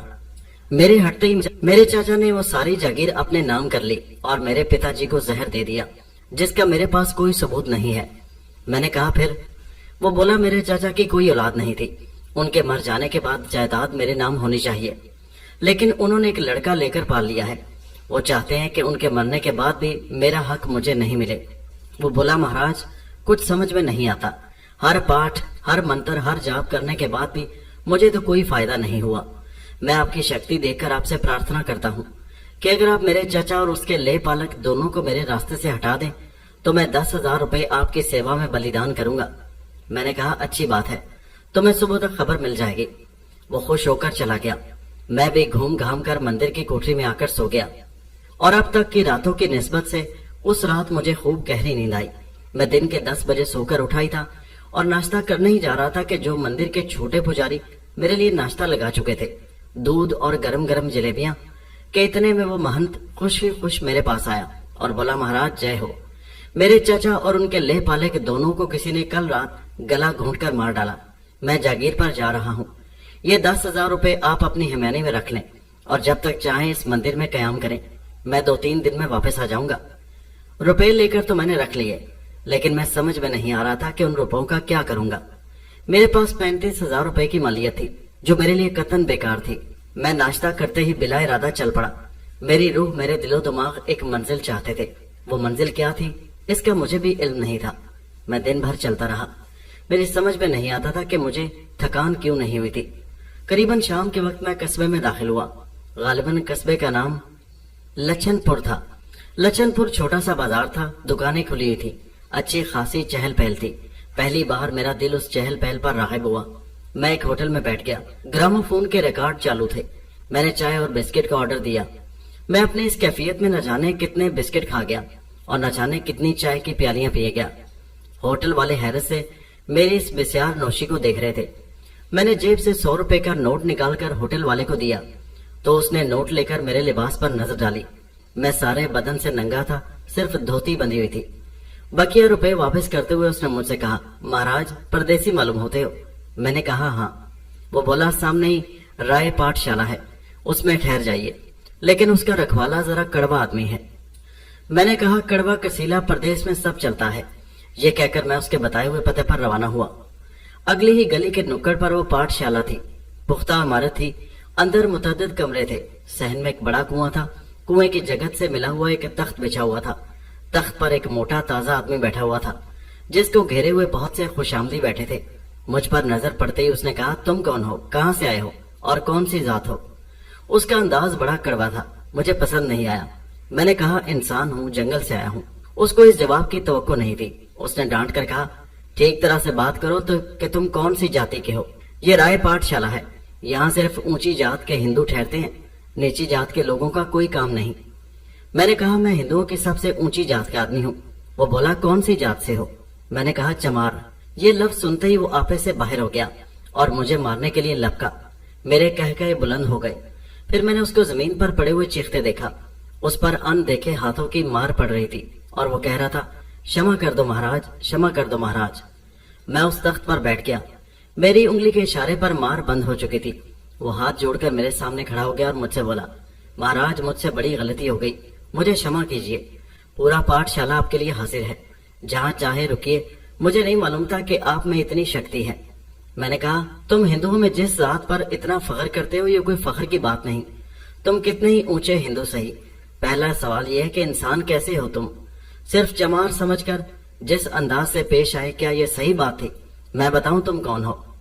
मैं तुम्हारी इस ब्रह्मणी का पूरा पूरा पोल खोल सकता हूँ। अब से नहीं, उस वक्त से जिस वक्त से तुम्हारा बाप कोल्हू का तेल निकाला करता था। वो जल्दी से चिल्लाया महाराज के लिए बीच का कमरा खोल दो और पवित्र भोज भंडार जल्दी से लाओ, सबसे बढ़िया थाल में। मैं भी भूखा था, खामोश रहा। सबसे बेहतर कमरे में जो गालिबन उसके जाती इस्तेमाल में था।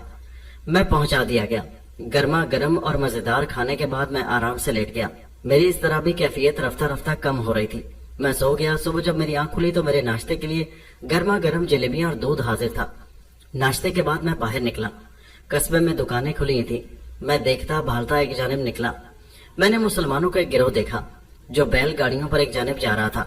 उनमें से एक आदमी से पूछने पर मुझे मालूम हुआ कि यहाँ से 10 मील के फासले पर एक छोटी सी पहाड़ी है जहाँ किसी मुसलमान बुजुर्ग का मजार है। वहाँ कल से मेला शुरू होने वाला है जिसमें शिरकत के लिए दूर दूर से मुसलमान वहाँ जा रहे हैं। मेरा दिल खुदा जाने क्यों वहाँ जाने के लिए बेचैन हुआ। मैं भी एक बैलगाड़ी के साथ हो लिया। शाम होते होते बैलगाड़ियां उस छोटे से गांव में पहुंच गईं। यहाँ पहाड़ी पर दूर से एक सफेद गुंबद नजर आ रहा था। पहाड़ी के नीचे एक छोटी सी बस्ती थी जिसमें मुसलमान ज्यादा और हिंदू 2-4 घर आबाद थे। मैं बस्ती में दाखिल हुआ तो पहला घर मुझे एक गालिबन हिंदू का मिला। ये गालिबन तेली था। मेरी सूरत देखते ही उसने कहा, महाराज अगर आप हिंदू हैं तो मेरे यहाँ पधारिए, मेला कल से शुरू होगा। मैंने कहा, बात यह है कि तुम मुझे कोठरी दे दो और मेरे भोजन का इंतजाम कर दो, पैसों की फिक्र न करो।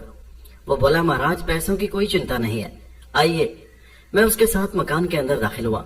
एक पक्की कोठरी के अलावा 2-3 छप्पर थे। मैं एक छप्पर में ठहर गया। मैं बेहद थका हुआ था। थोड़ी देर में मोटी मोटी रोटियां और किसी किस्म का साग लिए हुए वो तेली मेरे पास आया। मैंने खाना खाया। उस सारी गजा में जो मजा था वो मुझे अब तक किसी पकवान में नहीं मिला था। खाने के बाद गर्मा गर्म दूध और एक लुटिया पानी पीने के बाद मुझ पर सरूर की कैफियत तारी हुई। मैंने उसको 5 रुपए का नोट देने की कोशिश की, लेकिन उसने कहा, महाराज हम देहाती हैं, मेहमान से कुछ लेना बड़ा पाप समझते हैं। आप चेहरे से शक्ति वाले मालूम होते हैं, मेरा एक काम तो कर दें, मैं जीवन भर आपका गुलाम रहूंगा। मैंने कहा, बोलो। वो बोला, यहाँ से 6 मील दूर एक चमार रहता है, रामू नाम है उसका। वो मेरी पुत्री को 2 बरस हुए जबरदस्ती उठाकर ले गया और मैं उसका कुछ ना कर सका। मैंने कहा, अच्छा तो फिर? वो बोला, महाराज उसके कब्जे में कलवा बीर है, वो जो चाहता है कर गुजरता है और इस मामले में कोई उसका मुकाबला नहीं कर सकता। मैंने पूछा, अगर रामू को उसके किए की सजा मिल जाए तो क्या तुम्हारी लड़की तुम्हारे पास आ जाएगी? वो बोला, महाराज वो वहां बहुत दुखी है, उसके संदेशे मेरे पास बराबर आ रहे हैं कि मुझे इस पापी के फंदे से छुड़ा लो। मैंने कहा, यहाँ मेला कब से शुरू होगा? वो बोला, कल पहला दिन होगा, मेला 7 दिन रहेगा, यहाँ 6ठे दिन बड़ी कवाली होती है। मैंने कहा, मैं कल सुबह जाकर परसों वापस आ जाऊंगा, लेकिन तुमको मेरे साथ चलना होगा, तुम्हारी पुत्री तो तुमको वापस मिल जाएगी, तुम इत्मीनान रखो। रात के 12 बजे सोते में अज्ञा बेताल ने जगाया और कहा कि तुम कहाँ आ गए हो? यहाँ मेरी शक्ति काम नहीं कर रही, मैं घबरा रहा हूँ और यहाँ हर तरफ कुछ चमकते हुए लोग मुझे भाले दिखा रहे हैं। ये तुमको नजर नहीं आएंगे, मुझे नजर आ रहे हैं। मैं यहाँ से 3 मील के फासले पर दक्कन की जानिब तुम्हें मिल जाऊंगा। 3 मील के अंदर इस मुसलमान वली के मौकिल फैले हुए हैं, मैं जा रहा हूँ। मैं क्या कहता, मैं तो हैरान होकर रह गया था। मुझे पहली बार एहसास हुआ कि इन शैतानी कुव्वतों से बालातर भी कुछ कुव्वतें होती हैं जिनके सामने ये बेबस और मजबूर नजर आती हैं। अज्ञा बेताल के ठहरने की जगह मालूम करने के बाद मैंने उसको इजाजत दे दी। वो चला गया। उसके जाते ही मैंने अपने जिस्म को हल्का महसूस किया। मुझे अपने कंधों पर बोझ नजर आता था, उसका कहीं पता न था। मैं सो गया। सुबह उठते ही गरम गरम रोगनी रोटी और दूध का नाश्ता तैयार करने के बाद रामू तेली के साथ मैं हस्बे वादा बाहर निकला। दक्कन की तरफ 3 मील के फासले पर एक बरगद के दरख्त पर मुझे अज्ञा बेताल नजर आया। उसको हमरा लेने के बाद मैं रामू के गांव भोजीपुरे की तरफ रवाना हुआ। दोपहर हो चुकी थी जब मैं और राजू दोनों उस गांव में दाखिल हुए। राजू ने दूर से मुझे एक मकान दिखाया और कहा, ये रामू चमार का मकान है जहाँ मेरी पुत्री फंसी हुई है। मैं आपको लेकर एक तेली के पास चल रहा हूँ जो मेरी बिरादरी का है, हम दोनों वहाँ कयाम करेंगे। रामू के मकान से थोड़ी दूर के फासले पर उस तेली का मकान था। वो राजू को देखकर खुश हो गया और हम दोनों को एक छप्पर में खानों पर बिठाने के बाद रोटी साग और दूध लाया। हमारा खाना खाने के बाद वो बोला, भैया राजू कोई उपाय करो, तुम्हारी पुत्री लक्ष्मी पर दिन रात मार पड़ती है, वो अक्सर मेरे पास रोती हुई आया करती है, लेकिन मैं क्या कर सकता हूँ। राजू ने कहा, घबराओ नहीं, इसी उपाय के लिए ये महाराज यहाँ पधारे हैं। दिन भर आराम करने के बाद शाम के 5 बजे जब जरा ठंडक हो गई तो मैं राजू को साथ लेकर रामू के मकान में पहुंचा। राजू डरा हुआ था, लेकिन मेरे साथ होने से उसको ढारस भी बंधी हुई थी। दरवाजे पर ही हमें रामू मिल गया।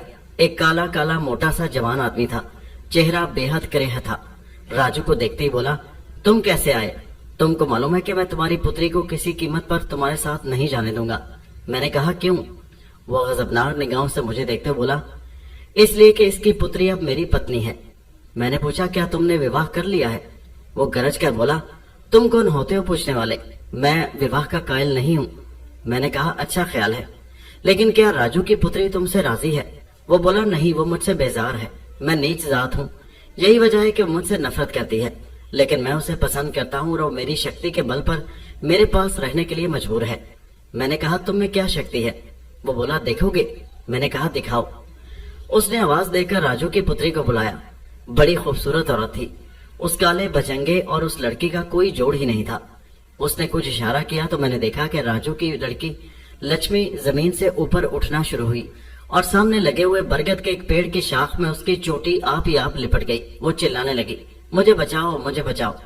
मैंने कहा, बस इतनी ही शक्ति है। ये कहकर मैंने अज्ञा बेताल को इशारा किया। लड़की की चोटी के बाल खुलना शुरू हो गए और उसे किसी ने आहिस्तगी से जमीन पर उतार दिया। रामू के चेहरे पर हैरत के आसार पैदा हो गए और उसने कहा, क्या शंकर से भी बड़ा वीर तुम्हारे कब्जे में है? मैंने कहा, मेरे कब्जे में कोई वीर नहीं है, ये लक्ष्मी नहीं है, ये लक्ष्मी मेरे साथ जा रही है, तुम रोक सको तो रोक लो।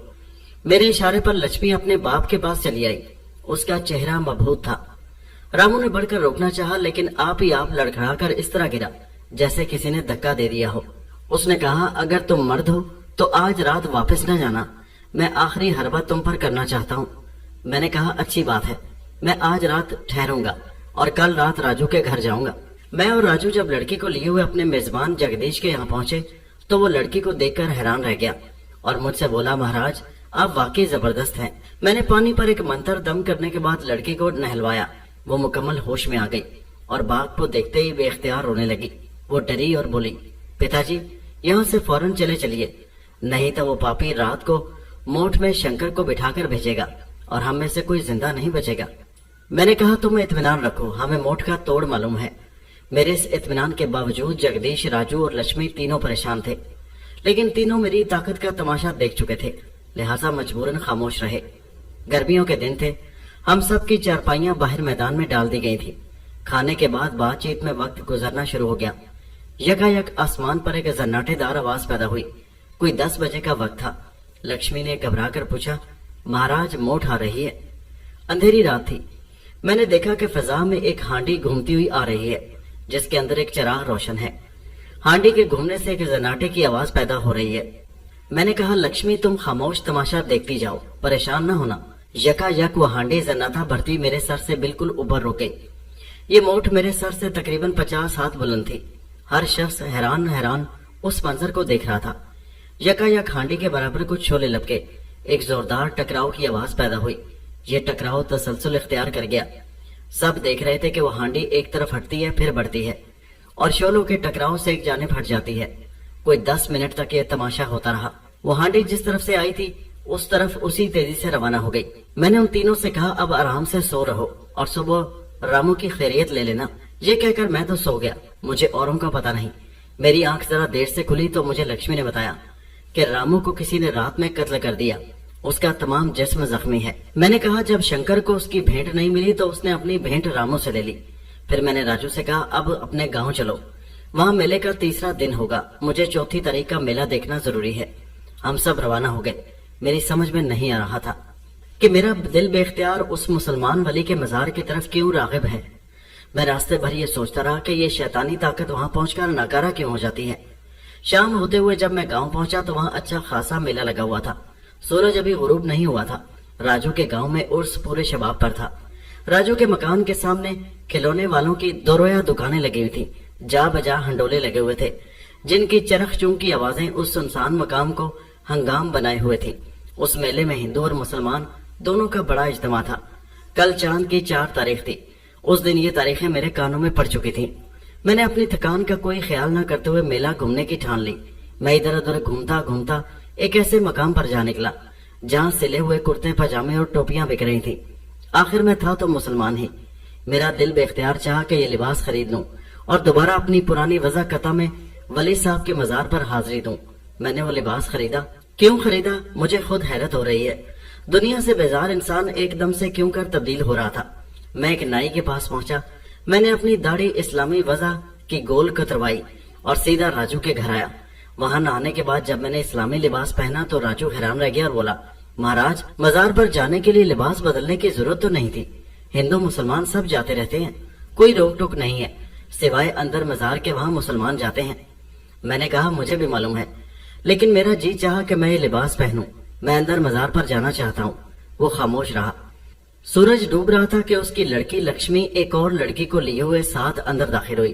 اس لڑکی کے چہرے پر ایسی معصومیت تھی کہ میں نے زندگی بھر میں ایسا معصوم اور بھولا چہرہ نہیں دیکھا تھا۔ اس کی عمر تقریباً 17-18 سال ہوگی۔ مضبوط کو گدایا ہوا جسم عجیب بہار دکھا رہا تھا۔ وہ دیہاتی سادے لباس میں ایک مجسمہ حسن نظر آ رہی تھی کہ میری نگاہیں ششدر ہوئی جا رہی تھی۔ لکشمی نے مجھ سے کہا، مہاراج، یہ میری سہیلی ناجو ہے، پڑوس میں چاچا نور الدین رہتے ہیں جو کپڑے بیچتے ہیں، یہ ان کی بیٹی ہے، آپ کی تعریف سن کر آپ کے درشن کرنے کو چلی آئی ہے۔ ناجو نے کہا، لکشمی، یہ تو مسلمان معلوم ہوتے ہیں، تم تو کہتی تھی کہ یہ ہندو ہیں اور ان میں بڑی شکتی ہے۔ میں نے کہا، نہ میں ہندو ہوں اور نہ مسلمان۔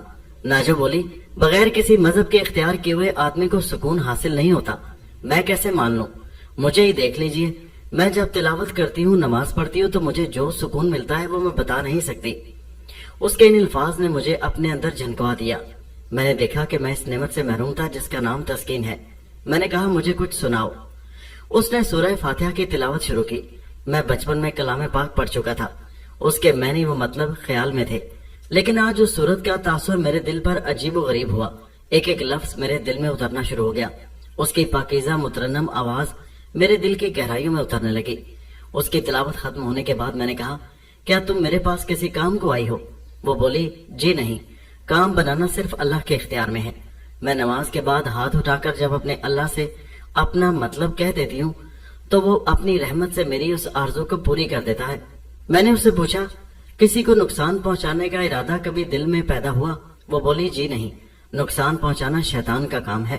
اس کے ان الفاظ کو سن کر میں پسینے میں نہا گیا۔ میں صرف لوگوں کو نقصان ہی پہنچا رہا تھا۔ میں نے کہا، ذرا بیٹھو، وضو کر کے دکھاؤ۔ اس نے میرے سامنے وضو کیا۔ میں وضو کرنا کچھ بھول گیا تھا۔ میں نے دوبارہ یاد کر لیا۔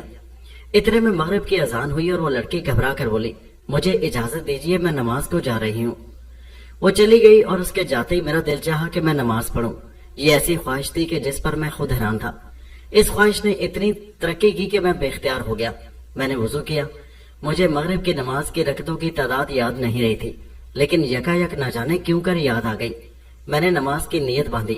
نہ جانے کیوں مجھے نماز کی صورتیں یاد آنا شروع ہو گئی اور میں نے بآسانی نماز ادا کر دی۔ دعا کے وقت مجھ پر جو کیفیت طاری ہوئی وہ اتنا رکت آمیز منظر تھا کہ میں چیخیں مار مار کر روتا رہا۔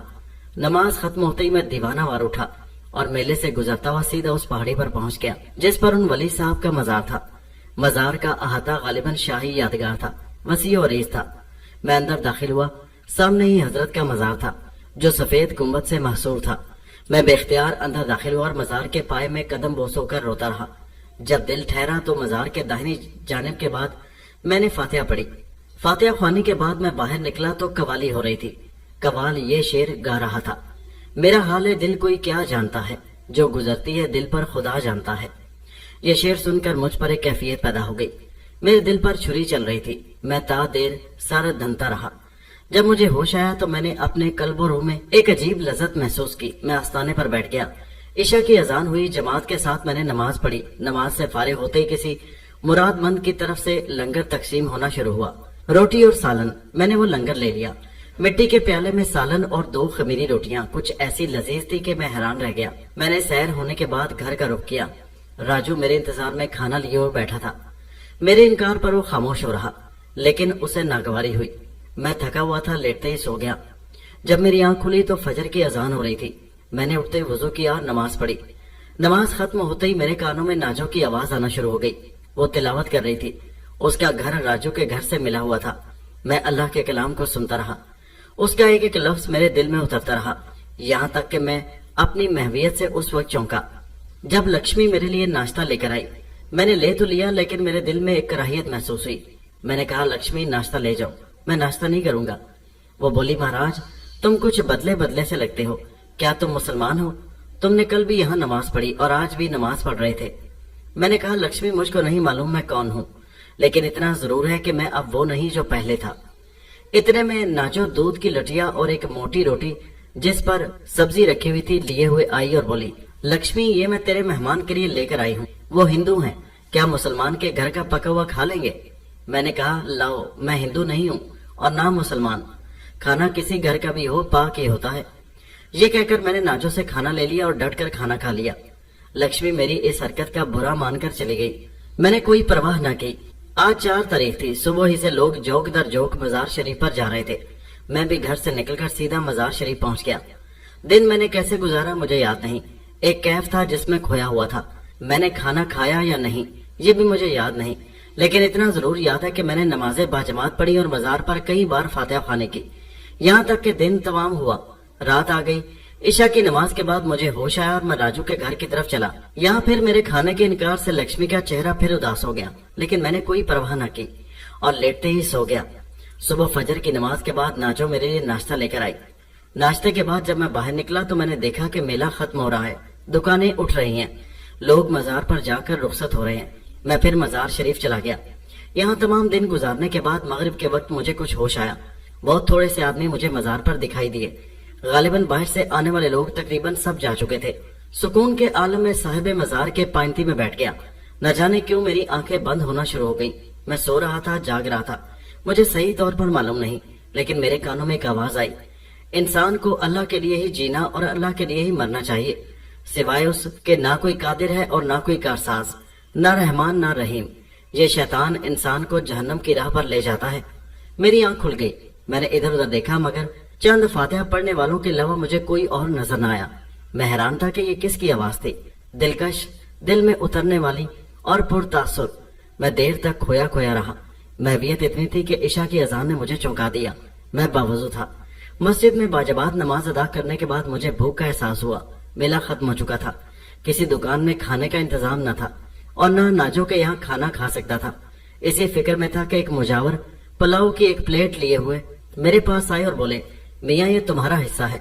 आज दोपहर एक मुरादमंद ने देग पकवाई थी, लेकिन तुम्हारा कहीं पता न था। मैंने तुम्हारे हिस्से का खाना रख लिया था। मैंने पुलाव लेकर अपने पास रख लिया और राजू के घर रवाना हो गया। जहाँ जाते ही मैं सो गया। हस्बे मामूल मेरी आंख फजर के वक्त खुली। मैं नमाज से फारिग होने के बाद नाश्ते के लिए नाजो का इंतजार किया, लेकिन नाजो ने ना आना था ना आई। मेरे दिल को एक बेचैनी सी हुई। इतने में लक्ष्मी दूध और जलेबी मेरे लिए लेकर आई। मैंने पूछा, आज नाजो नहीं आएगी? वो बोली, हाँ, अब वो कभी नहीं आएगी। मेरे दिल को इस जुमले से बड़ा सदमा पहुंचा और तेजी के साथ घर से बाहर निकल गया। मैं सीधा बाजार की तरफ जा रहा था कि मुझे बाजार की तरफ से आती हुई नाजो मिली। मैंने उससे रोका और पूछा, आज तुम नाश्ता क्यों नहीं लाई? वो बोली, महाराज तुम धोखेबाज हो। तुम हिंदू होते हुए मेरे दिखावे को मुसलमान बन रहे हो। तुम्हारे कब्जे में शैतान है। तुम लक्ष्मी से मोहब्बत करते थे, इसीलिए तुम उसको रामू के चुंगल से छुड़ा कर लाए हो।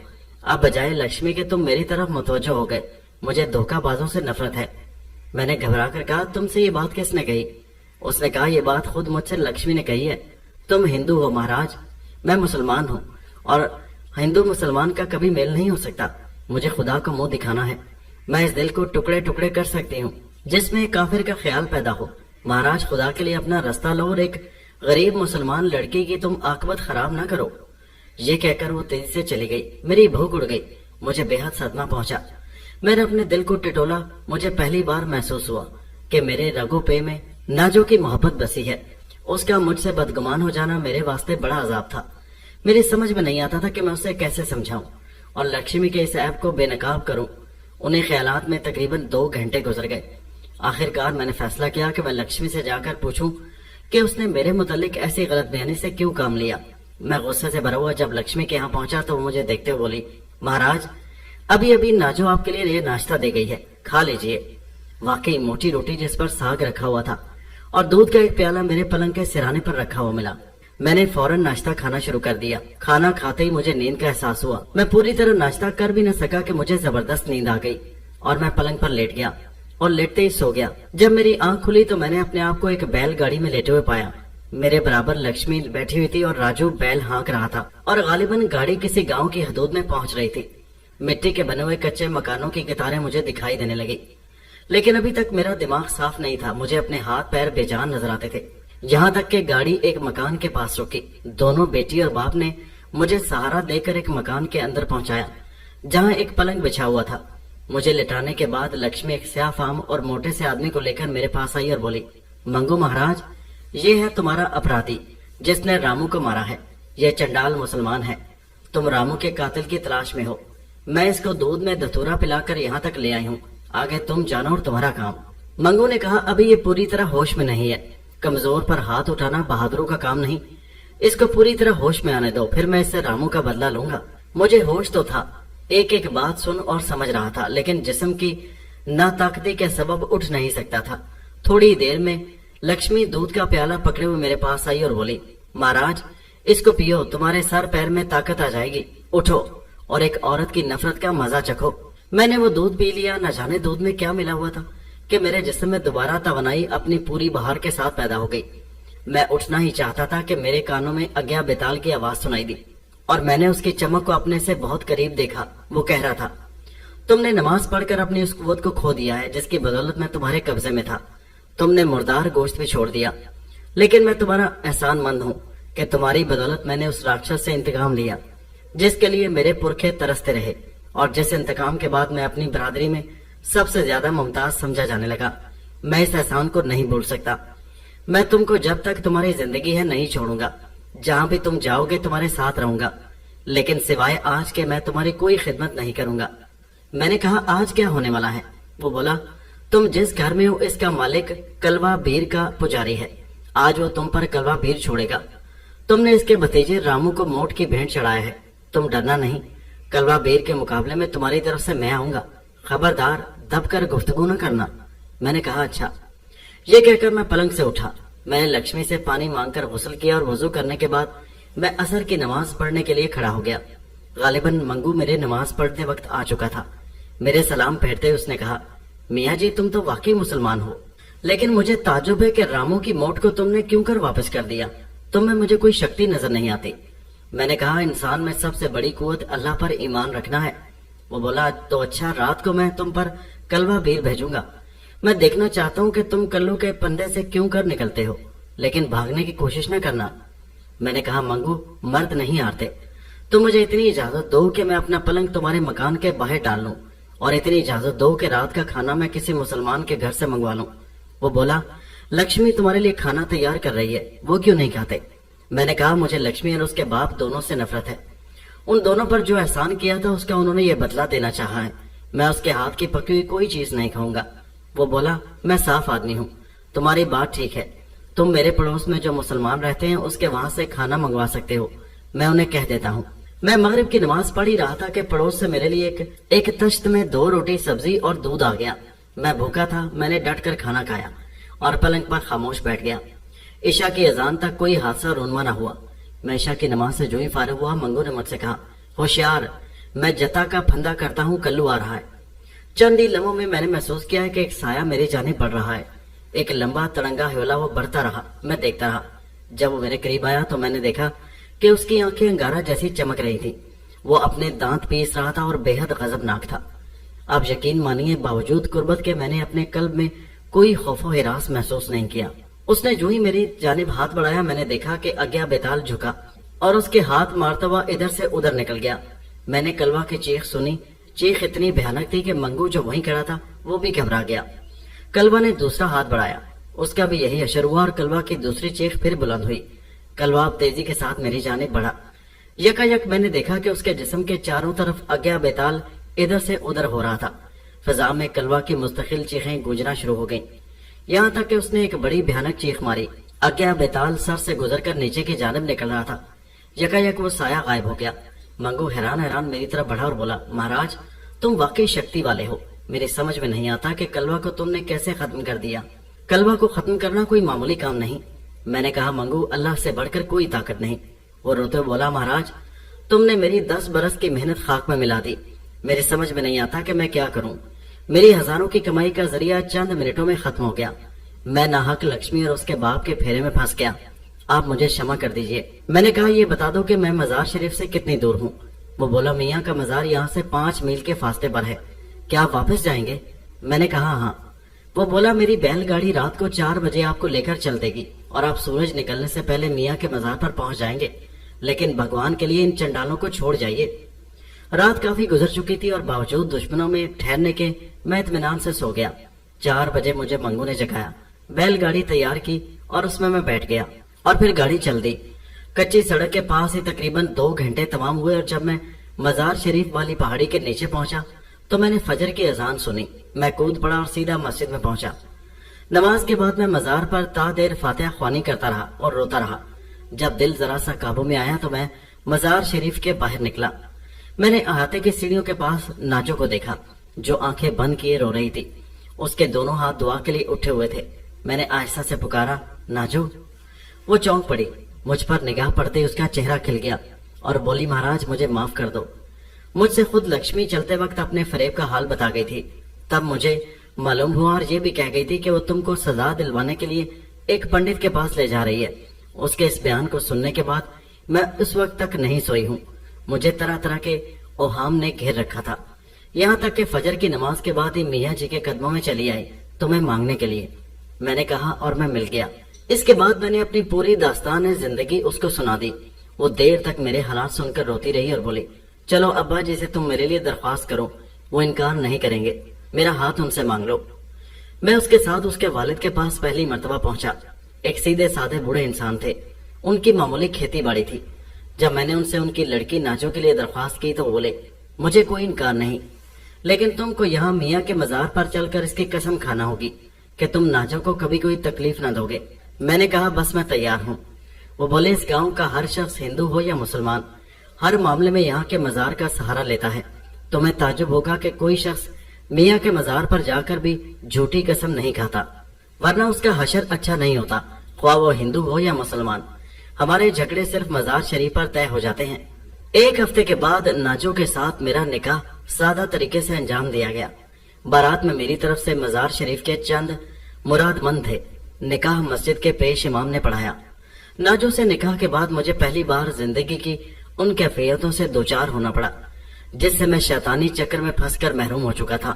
محبت، مروت، اخلاق، سکون، خوشی، غم، ہر شے، ہر کیفیت مجھے حاصل ہو گئی۔ مجھے رہتے ہوئے 1 سال ہی گزرا تھا کہ اللہ نے مجھے ایک لڑکے سے نوازا۔ میں اپنے سسر کے ساتھ کھیتی باڑی میں لگا رہا، یہاں تک کہ 1947 کے فسادات شروع ہوئے۔ میرے سسر کا یکایک انتقال ہو گیا۔ گاؤں کے لوگ پاکستان ہجرت کرنے لگے اور تقریباً پورا گاؤں خالی ہو گیا سوائے مزار شریف کے مجاورین کے۔ ایک رات بلوائیوں نے حملہ کر دیا۔ میں نے بھی اپنی بیوی کا ہاتھ پکڑا اور بچے کو گود میں لیا اور ایک جانب چل نکلا۔ پگڈنڈیوں بلوائیوں سے بچتے بچاتے تقریباً 2 ماہ میں مونا باؤ میں داخل ہوا۔ یہ میری بڑی خوش قسمتی تھی کہ راستے میں کوئی سانحہ یا آفت مجھ پر اور میری بیوی پر نہ پڑی۔ مونا باؤ میں مہاجرین کا بے پناہ ہجوم تھا۔